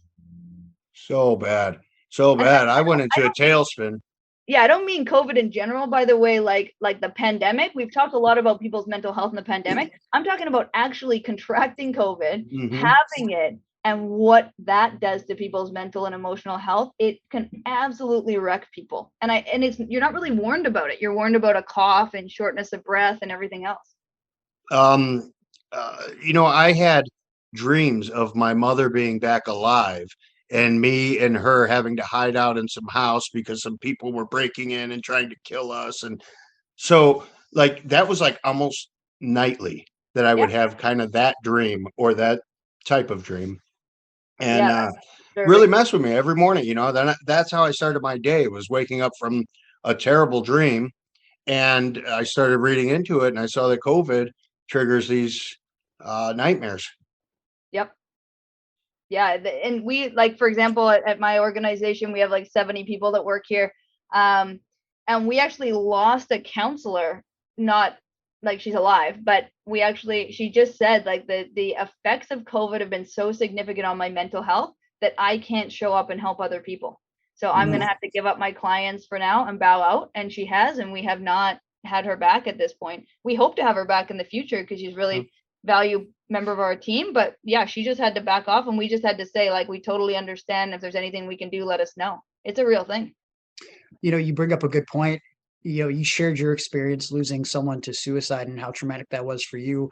Obviously, that led you to get into this profession. But as a counselor, you guys are people too, and you all struggle with mental health yourself. So in learning about mental health and getting into this field, did you find that was a way that helped you deal with your own experience, or did you have to talk to someone yourself? Like, how exactly did that work for you? And is it different for everyone that's in your field? Yeah, I honestly think it's different for everyone. And I will say that I might be one of the minority when it comes to having had an idyllic childhood, that I got into the mental health profession, because a lot of what attracts people to mental health, substance use counseling, foster care, and that kind of stuff, is people that went through it when they were young. So I'm a little bit of I would actually say quite the minority in this regard professionally. That being said, we do get our own counseling. We do provide support to one another, because one of the concerns with our work is that we take on what our clients bring. To a degree, you can't not do that. We want to try to be as protected as we can, but the reality is when you're working with people's pain and their challenges and you're there to support them and empathize with them, it takes a toll, and you don't always leave it at work, so to speak, right? So we really have to make sure that we're supporting one another, because it can be isolating if you're not, in touch with other counselors and feeling like you're on a supportive team, which is actually why the business is called Crossroads Collective, is that we are a collective of professionals and we also work to support one another. It's very, very important in this profession. Absolutely. Man, that's a positive thing to hear. I think that's something that more places need to do. I have a lot of support from the team I work with. Where I work with developmentally disabled adults, and definitely everything's a team effort. If somebody's having a behavior, getting physical, it's going to take more than one person to ease the situation. Yeah. One Yeah. thing go ahead. Oh, I'll go I was ahead. just going to say teams. I think we talked about my hockey career in the past, and I really think that teams are the way to go as far as supporting everybody, both the people doing the professional work and the people receiving it, that it's better done in a team environment, because it's just, we actually call it like a wraparound approach.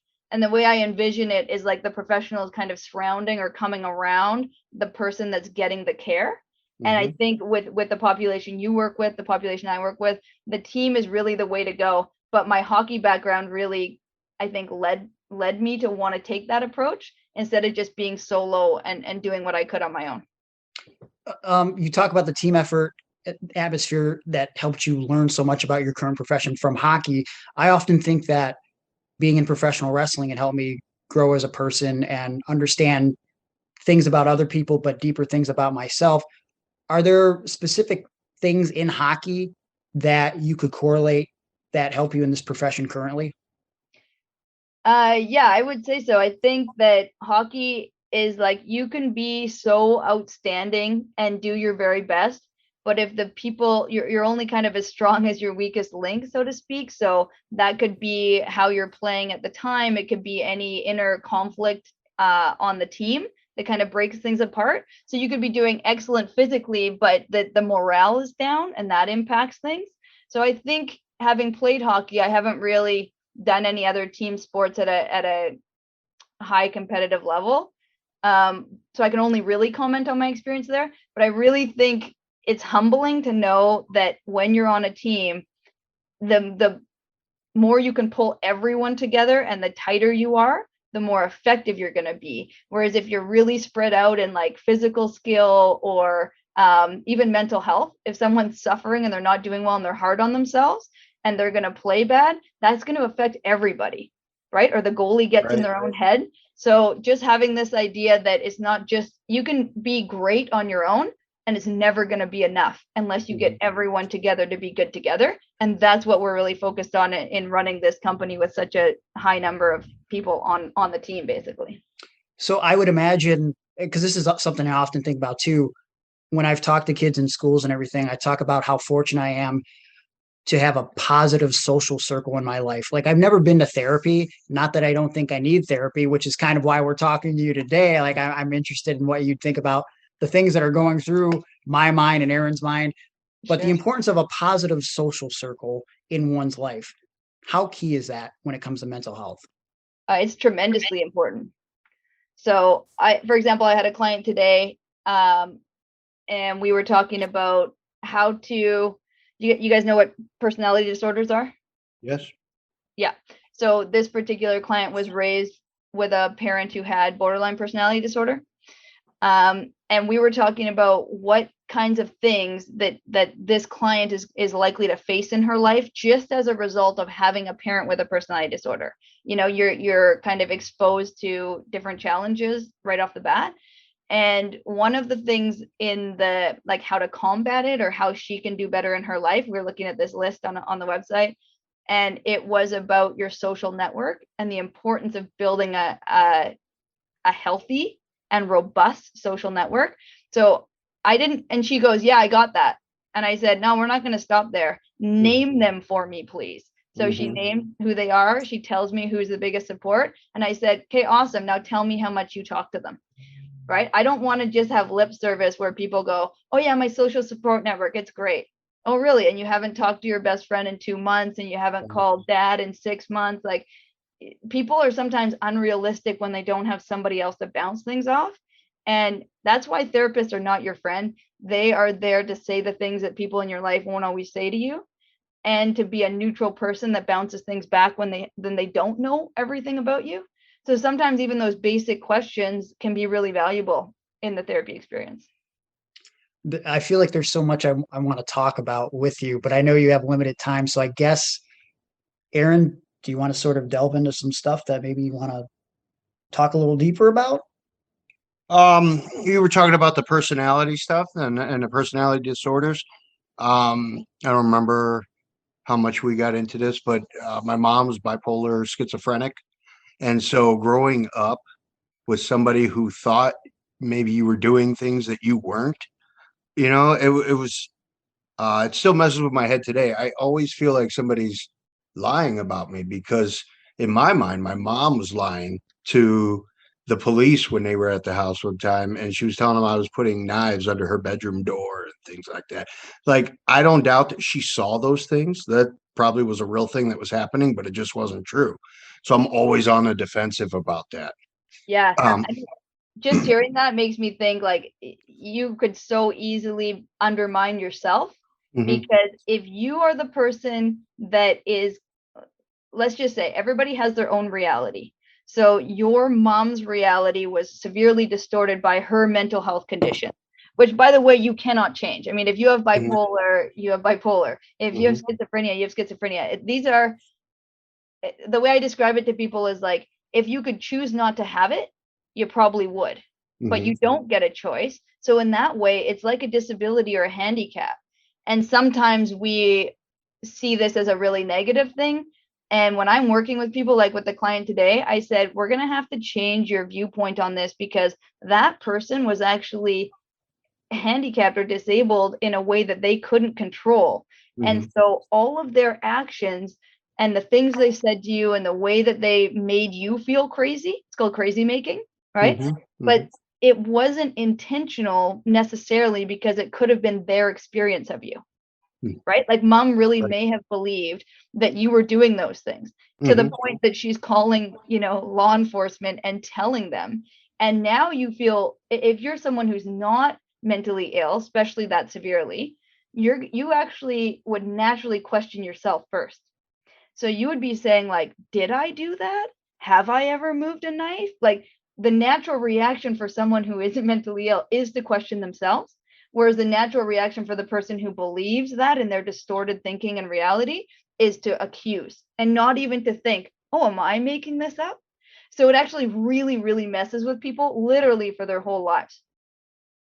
Dude, yeah, that was a tough thing. And again, it stays with me my whole life. I've been in and out of counseling, not like I've went long periods of time, but I've been to mental health therapists before.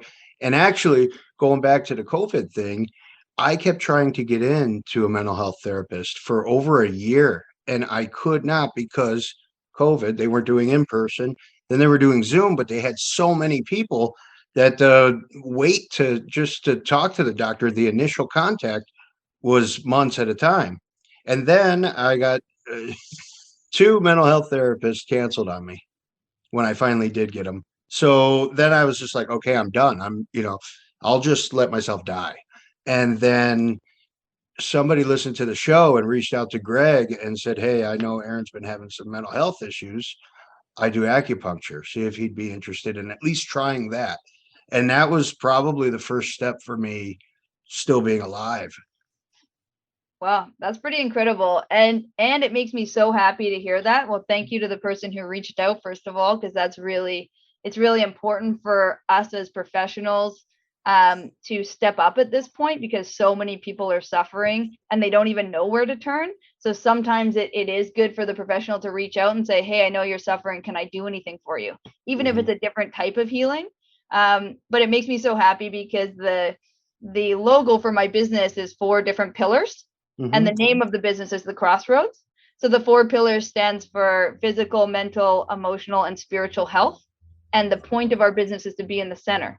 So we actually offer all kinds of services. Like we had an acupuncturist, we have massage therapy, dietitians, you name it. We actually have a shaman that works for us for like indigenous healing and whatnot. So we really believe that healing is not, you don't just attack one area.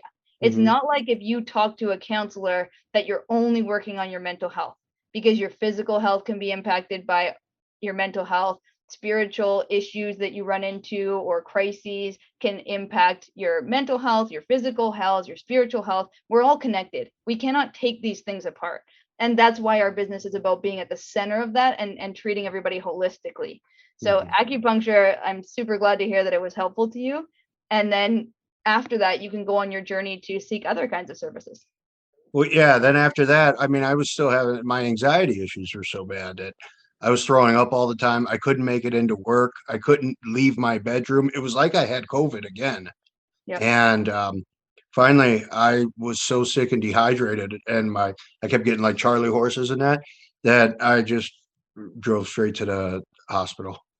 Well, I'm glad you got out of your bed. Hey, was that back in November of last year? Yeah. That's when you and I talked last. Yeah, and because I was nearby. Oh yeah, that's right. Yeah, because you were in Columbus, I think, right, or somewhere close like that. Yeah, I can't remember where I was. Maybe Akron. I don't know. It was a couple hours away because I MapQuest. Wait, MapQuest. Jesus God! All right. Wait. I have one more thing. I want to say. Go ahead. Oh, here's what. Okay. I thought about it and I laughed after you and I had contacted each other, and I had contacted you, and then I got out of the hospital because I looked at the people that I had spoke with, and I remembered something that you told me years and years ago, like maybe 10 years ago, when I was going through pain pill withdrawal, and I was talking with you, and I had apologized for because I didn't talk to you for 2 weeks, and you said, that's okay. When you don't talk to me, I know you're doing okay. It's when you message me that I know that something's wrong. You're reaching out. So you didn't even know you were already a counselor back then. Yeah, exactly. Apparently, I've come by it honestly, and it's been happening for a while. Now it's just formal. So if we wanted to do an episode with a counselor at your facility, could we do that and then maybe do it like on the podcast for our viewers, listeners? Yeah, I could certainly try to find one for you. Okay. I'd be into that. So here's something about myself that I've been thinking about. It's a more recent issue, but I think it stems from a lifetime of trauma. So I sort of talked to you a little bit about before we started recording. My mom was a drug addict. My dad isn't exactly a saint himself. He's had a lot of drinking problems over the years. He probably wouldn't call them problems, but they're definitely problems. I think my mom's not around anymore. She died of a drug overdose in 2010, and we didn't have the best relationship. My dad, I'm very open about the way I feel about things, especially now that I'm an adult. I can express myself more. I want him to know how I feel and how I felt. And it's been a situation over the years where things start to go wrong between my dad and I, because we have very similar personalities, I guess, that we clash a lot. And I'll start bringing up past trauma that is affecting me greatly. And I guess for a long time, I've been trying to get a genuine apology out of him, but I also want him to be proud of me. Like, he doesn't like me being a wrestler. He thinks it's really stupid and I've wasted my time, despite the fact that I've been able to pay bills with wrestling. I've traveled the world. I've shared the ring with people that I grew up watching on TV. And it's like, I feel like I'm constantly fighting for this approval from him. And he denies a lot of the abusive things that he did to me as a kid, which bothers me. like, I mean, there was names that he called me, physical things that he did, and there'll be these periods of times where I don't talk to him for months. Like recently, we had a incident back in November, and it got a little physical, and I just decided, like, he sort of approached me the same way he would have approached me when I was like a 14-year-old kid. You know what I'm saying? Like, he still looks at me at that same kid, and I'm not going to ever do anything physical to my dad. I don't want to hurt him mentally. I don't want to put him in jail. That's not going to help the situation. But I just feel like I don't want negative people in my life. Even if it's my dad, I don't want to be around that person. And now it's created this sort of barrier with my brothers, because my brothers are sort of like, forgive and forget, dad's going through some problems himself and you should let it go. You should talk to him. But it's like, I feel like I've tried to talk to him and he doesn't really want to give me what I want as far as an apology. I can own up to, I guess, whatever mistakes I may have made.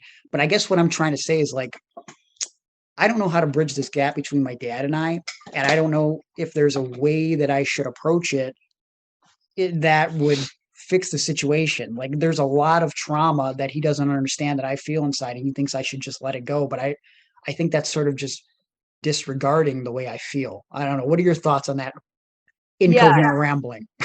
Yeah. No, it was coherent. Okay. I listened to this all day, so I followed you. Okay. The issue, I think, is that sometimes we want that approval or that validation or that apology from an external source, okay, which in this case is your dad. But the problem is that that's something that's outside of your control. So dad getting educated on mental health and dad being willing to listen to the ways in which he has harmed you would be very, very difficult for anybody, but especially for somebody that isn't good with their own feelings or isn't willing to even think about how hard that must have been, So it's much easier for him to say, no, I don't want to hear it. And no, don't recount for me all the ways in which I hurt you. So the issue for you that you're left with is that you want these things, but it's outside of your control to get them. Okay. So that puts you in a really kind of vulnerable place, because you risk kind of falling into that victim mode, because you think, if I don't get that apology, I'm not going to be repaired from my past traumas, right? It won't be real unless he admits that he did it. And the truth is, it is real, whether he admits he did it or not. Okay. So the answer for me and the work I do with clients around this is really about letting them know that I hear them, and that really was damaging for them, and that being able to just accept that yes, I was abused. Yes, I was treated poorly. And yes, I'm still hurting over it, is where the healing comes from.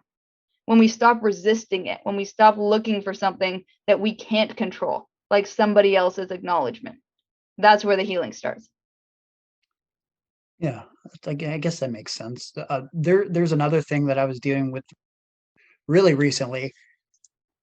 When I was younger, probably because a lot of the trauma, I don't want to blame anything for it, because I feel like, if I were to work on it when I was younger, I probably could have fixed it a lot quicker. But I was very angsty and angry, probably because of the way I was bullied, because of my disability, having mild cerebral palsy, just the way my home life was with my drug addict mom. And sometimes we didn't have electricity or water, and I got made fun of for stuff like that. Chip on my shoulder, wanting to be a successful wrestler. I was very angry. And I think a lot of my closest friends, while they love me and care about me, I think, I feel like I've changed a lot over the years, right? Especially with working with adults with disabilities now through wrestling, because wrestling has given me some of the greatest gifts of my life, and talking to kids at school, being that person that I wish would have came to my school when I was a child. It's been very fulfilling for me, having better income outside of wrestling. Because money doesn't solve problems, but it definitely makes things easier. You can give back to the people that, for me personally, like, I feel like, wow, I can finally give back to these people that have done so much for me. I feel like I've really changed over the years, but I feel like some of my closest friends are still stuck in this idea that I'm still angry Greg, and I'm always blaming something or someone for my problems. And something that was brought up to me recently, which I guess was sort of hurtful. I guess some of my closest friends think that I've been very selfish over the years, and sometimes that I do things only for Greg. And I feel like, I don't know if I did that, I didn't do it intentionally, right? And then one of my closer friends for a long time said, we've been having some problems, and I said to him, I just want you to remember that as a friend, like it hasn't always been bad. I think I've done good things for you just as much as you've done for me. And then he sort of turned that around on me and said, yo, man, that's really fucked up for you to bring up that you've done good things for me, because I feel like you're holding that over my head. And I didn't mention anything specific. I just feel like it got twisted into something it's not. And I guess I'm wondering, it's like, I feel like I've grown and changed, and I'm still growing and changing, but how do I show that to my friends? Like, how do I just make them understand that like I'm a different guy than they have perception of me? Yeah, that's a good question. My answer, I think, is fairly simple, which is I think you need to show them that you have reflected. So self-reflection is really, really important. And in the people that we call selfish, we're usually actually saying that they don't self-reflect. Like they focus on themselves and then they just plow ahead. They don't think about the consequence of those around them. And maybe they aren't even aware of how they hurt those people or whatever. So to be able to go back and actually self-reflect on your contributions and the things that you may have done that they perceived as selfish, and then to be able to go back to them and say, you know what, I've been doing some thinking and I feel like I've changed, but I recognize that you don't have an objective measure on the outside. I mean, it's just you feeling that you're different, but the ways in which you can express that is like, I've been doing some thinking and I looked back and I realized that, there may have been things that I did, name them, this thing that probably had this consequence that at the time I wasn't really aware of, or I didn't value you feeling, respected or looked after when I reached out to you. And I just kind of did my own thing. And in that way, I wasn't the best friend, or I wasn't the whatever you reflect on that you come up with. And just saying, I really hope that, now that I'm experiencing this change, that we can kind of start on a new foot together, or that we can even get back to where we once were. So just expressing that to somebody. But I think the key is going back, doing the reflection, and then being specific with them. Then they can go, oh, he really did think about how I may have felt at that time. Wow, he really did change then. Because you can't be thinking about somebody else and be super selfish at the same time. You're so smart. You are very intelligent. Yes, a very high IQ. I guess one more thing to kind of go back to the dad thing. One of my things with my brothers has been basically, if dad is going to be continuing to be negative, then I just don't want him in my life, because I don't want that negativity. And I feel like I kind of did that with my mom before she passed away. And I remember the last conversation I had with her, she had, at the time, my youngest brother was still very young, and he was going over there to visit with her on the weekends. And he had been claiming that she had put his video game system in the closet and he hadn't seen it in weeks as punishment. And that was a thing she used to do for me and my brother Mike as kids, where she would end up just selling it for drugs. And so when I heard that, the light bulb went off, and I had a conversation with my mom, and of course she was denying it. And then the last conversation we had is, you only get one mama, and when she's gone, maybe you'll miss her when she's gone. And she hung up on me. And then a few months later, she dies of a drug overdose. And Whoa. So like, I don't think that like bothered me in the way that I guess people would expect it to, because like I understand that, especially more now, that drug addiction is a disease. Yep. And it's something that was sort of out of her control. I do wish that things could have been different, right? But I don't necessarily regret that I cut her out of my life, because having her around brought so much negativity and horrible feelings. And like, I want to have a relationship with my dad, but at the same time, I don't want to have negativity coming at me at all times. So like, how would you recommend that someone in my situation handles that with a family member? Because you often hear, well, you get one mom, you get one dad, but if that person is going to be toxic, should you have them in your life?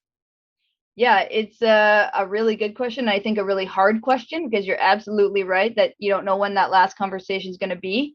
And you really don't know how you're going to feel, by the way, until it happens. So your mom saying that she wasn't wrong, but it doesn't mean automatically that you should have felt tremendous guilt or shame or, felt badly about cutting her out, because the reality was she was making choices or had a disease, however you want to say, probably a bit of both, that led her down a path that she was not a positive person in your life, and she wasn't contributing to you developing and growing in a way that you probably needed. And in fact, she was countering that, right? Like the way that you may have been trying to go on a healthier path. When you're surrounded by that, they can try to pull you down a little bit, unfortunately. So the same thing goes for toxic attitudes and toxic people. Like with your dad being from a different generation where mental health was not a thing, he was probably never asked how he felt. He probably didn't really consider how you guys felt growing up.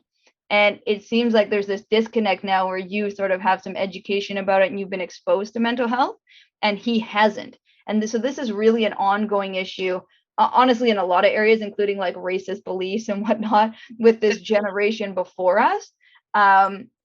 So to answer that, I think it's good to go to therapy about this. I'll be honest. I really think that you want to say that you did everything you could to make a measured decision. And I think when you say you did everything you could, that involves not just thinking in your own head, but going and talking to somebody and having a sounding board where you can say, this is what I've tried, right? Kind of like a relationship. Like if we're going to end a marriage, people go to counseling as a last ditch effort. Often I have lots of opinions about that. I won't go into it today. But you want to be able to say at the end of whatever decision you come to and wherever it goes with your dad, that you did your part.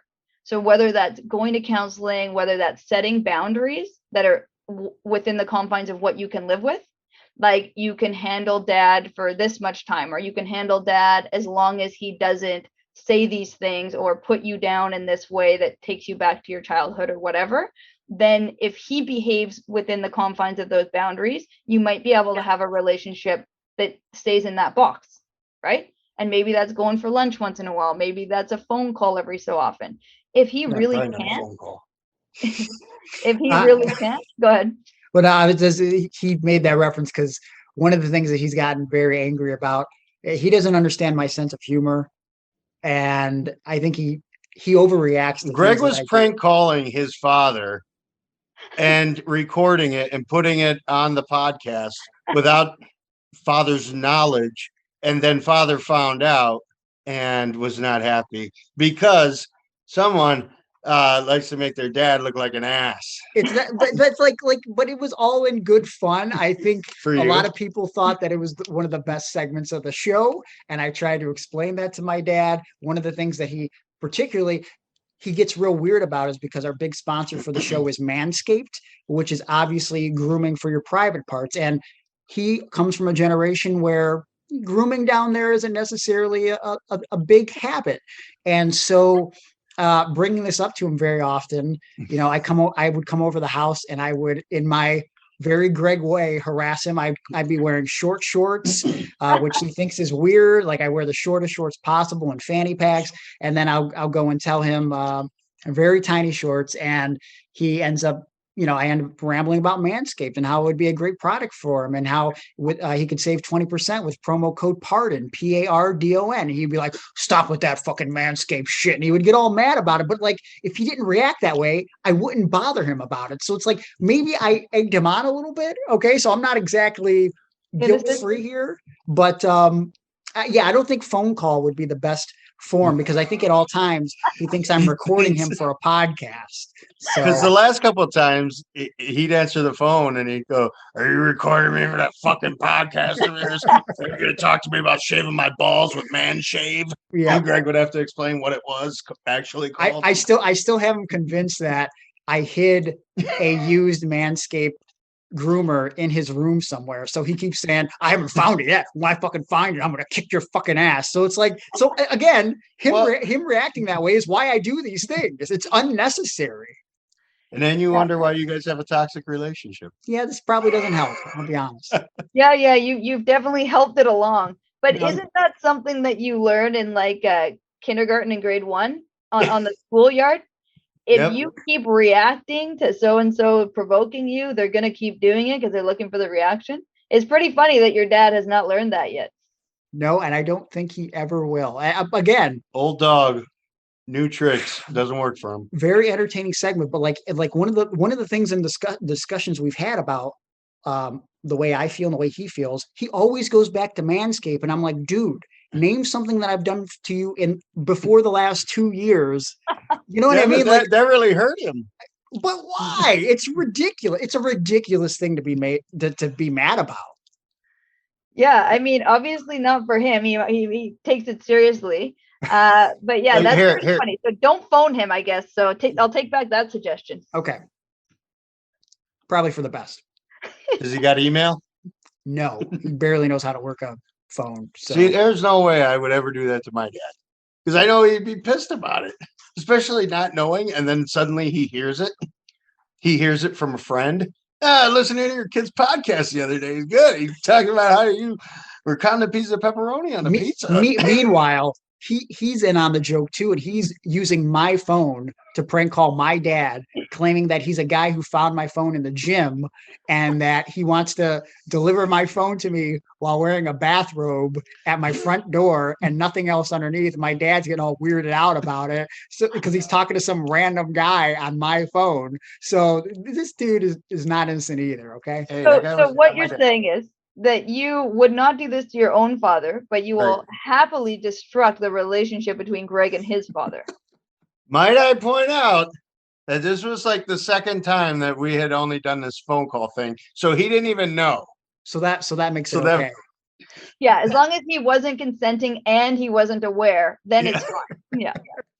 All right. Hey, I'm gonna talk myself out of this one. Listen, I feel like you've helped us quite a bit today, and we probably need more help in the future. But for someone that is questioning whether or not they should seek help from a mental health therapist, why should they do so? Yeah, good question. I sell myself all the time in this regard. So let's say that in your life, the people who know you are not objective. They are very subjective. They have their own experiences with you. You probably have a past, a history. They're probably judging you or unhappy with certain decisions you've made. You probably hurt their feelings. They've hurt you, et cetera, et cetera.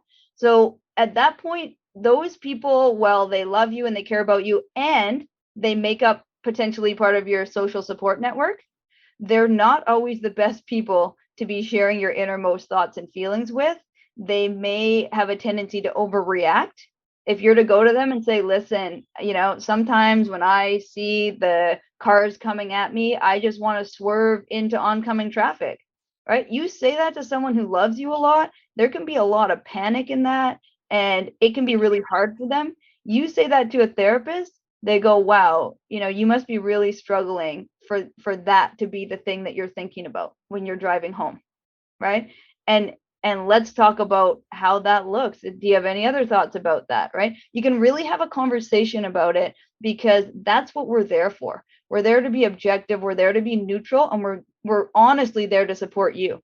So as the client, it's your best interest that we're looking out for. So you don't really find that often when the person on the other side doesn't have an ulterior motive or doesn't have any skin in the game, right? They're literally just this person who's trained to listen and to help and to be a sounding board for you.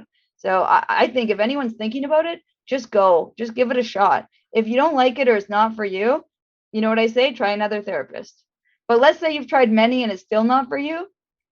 That's fine. But at least you tried it, because I really think it is a powerful resource.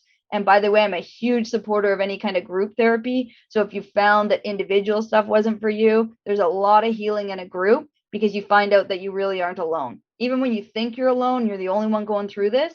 Actually, there's tons of other people too. And while that's kind of sad about our society, it's also really, really supportive to normalize some of the things that we're all facing.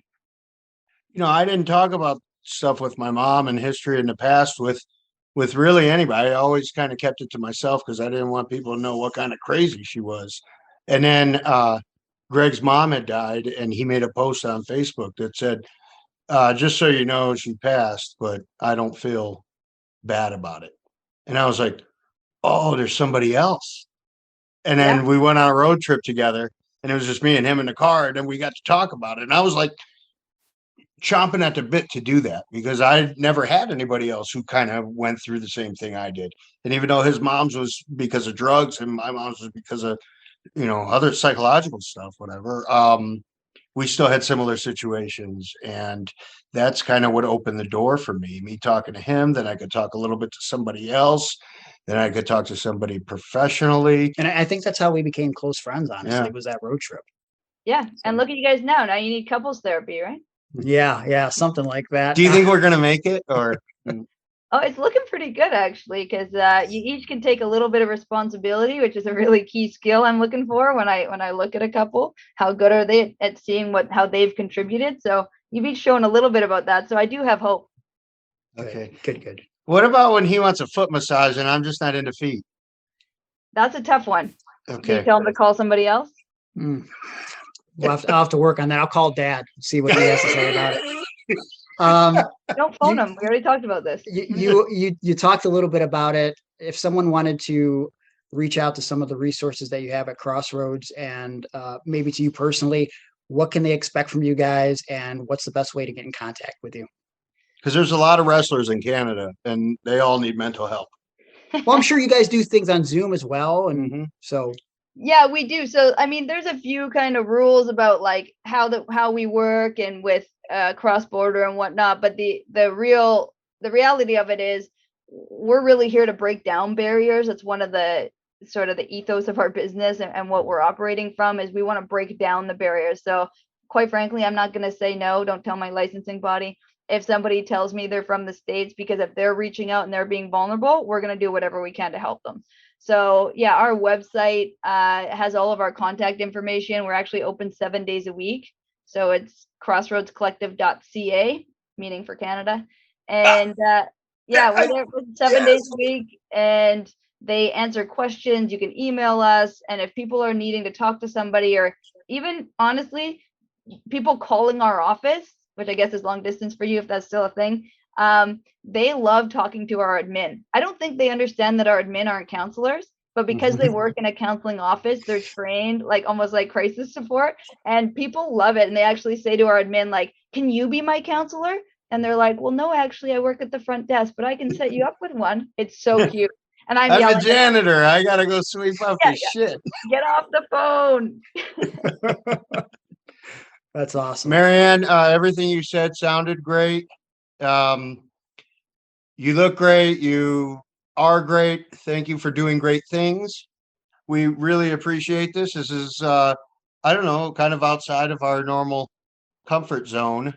And I'm glad we did it, because I want to continue my path to success. I know I can be a better person than what I have been.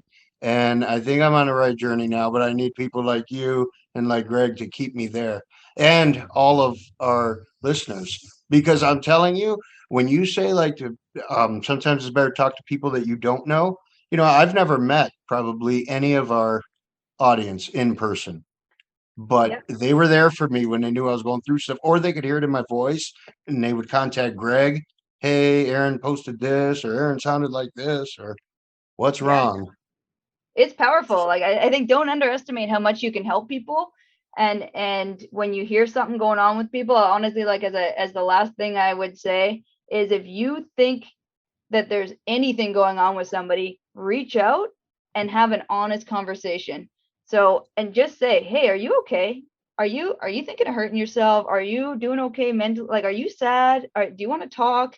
Anything like that. Somebody might want that, but they're not having the energy, or they're not in a place where they can ask for it. And if they say, no, I'm totally fine, I was just had a busy couple weeks or whatever, then it's like, oh, hey, great. Okay. I was just thinking of you.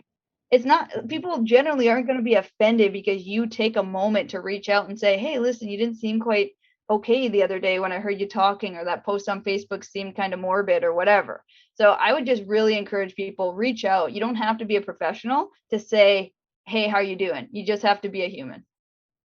That you couldn't have said anything better, because I think as human beings, we forget. We know how powerful negative words can be, but I think we underestimate the power of our words when it comes to something positive too. And you've dropped a lot of positivity on us today.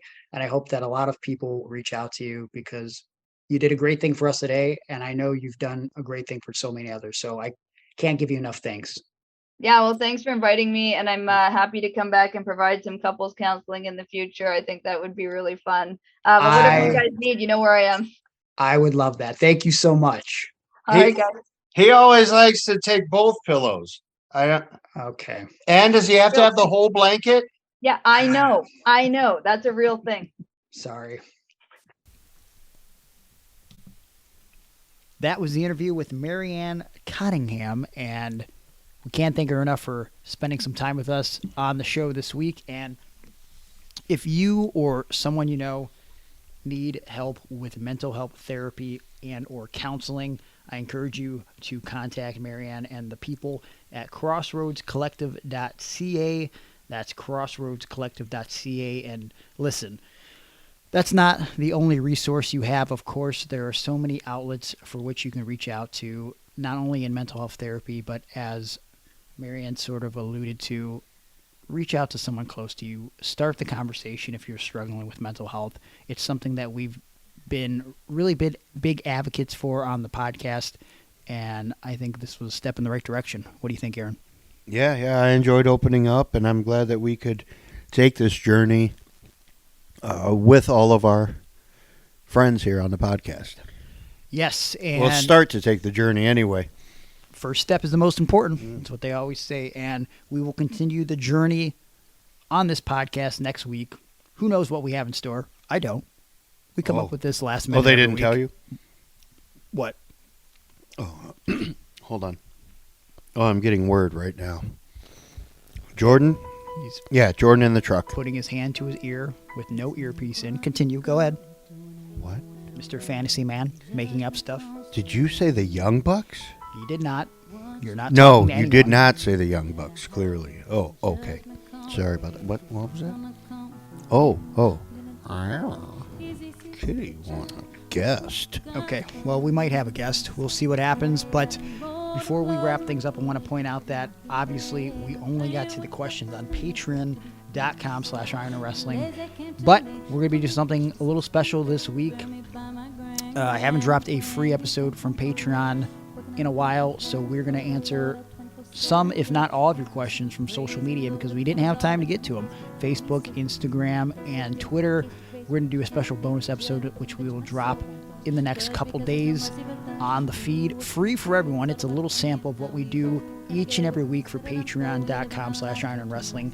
So if you want to get that episode as soon as it drops, make sure you subscribe, whether it be to our YouTube channel at Iron on Wrestling, or of course, wherever you download podcasts, just search Iron on Wrestling with Gregory Iron and you'll find the podcast. Subscribe, sign up, give us 5 stars.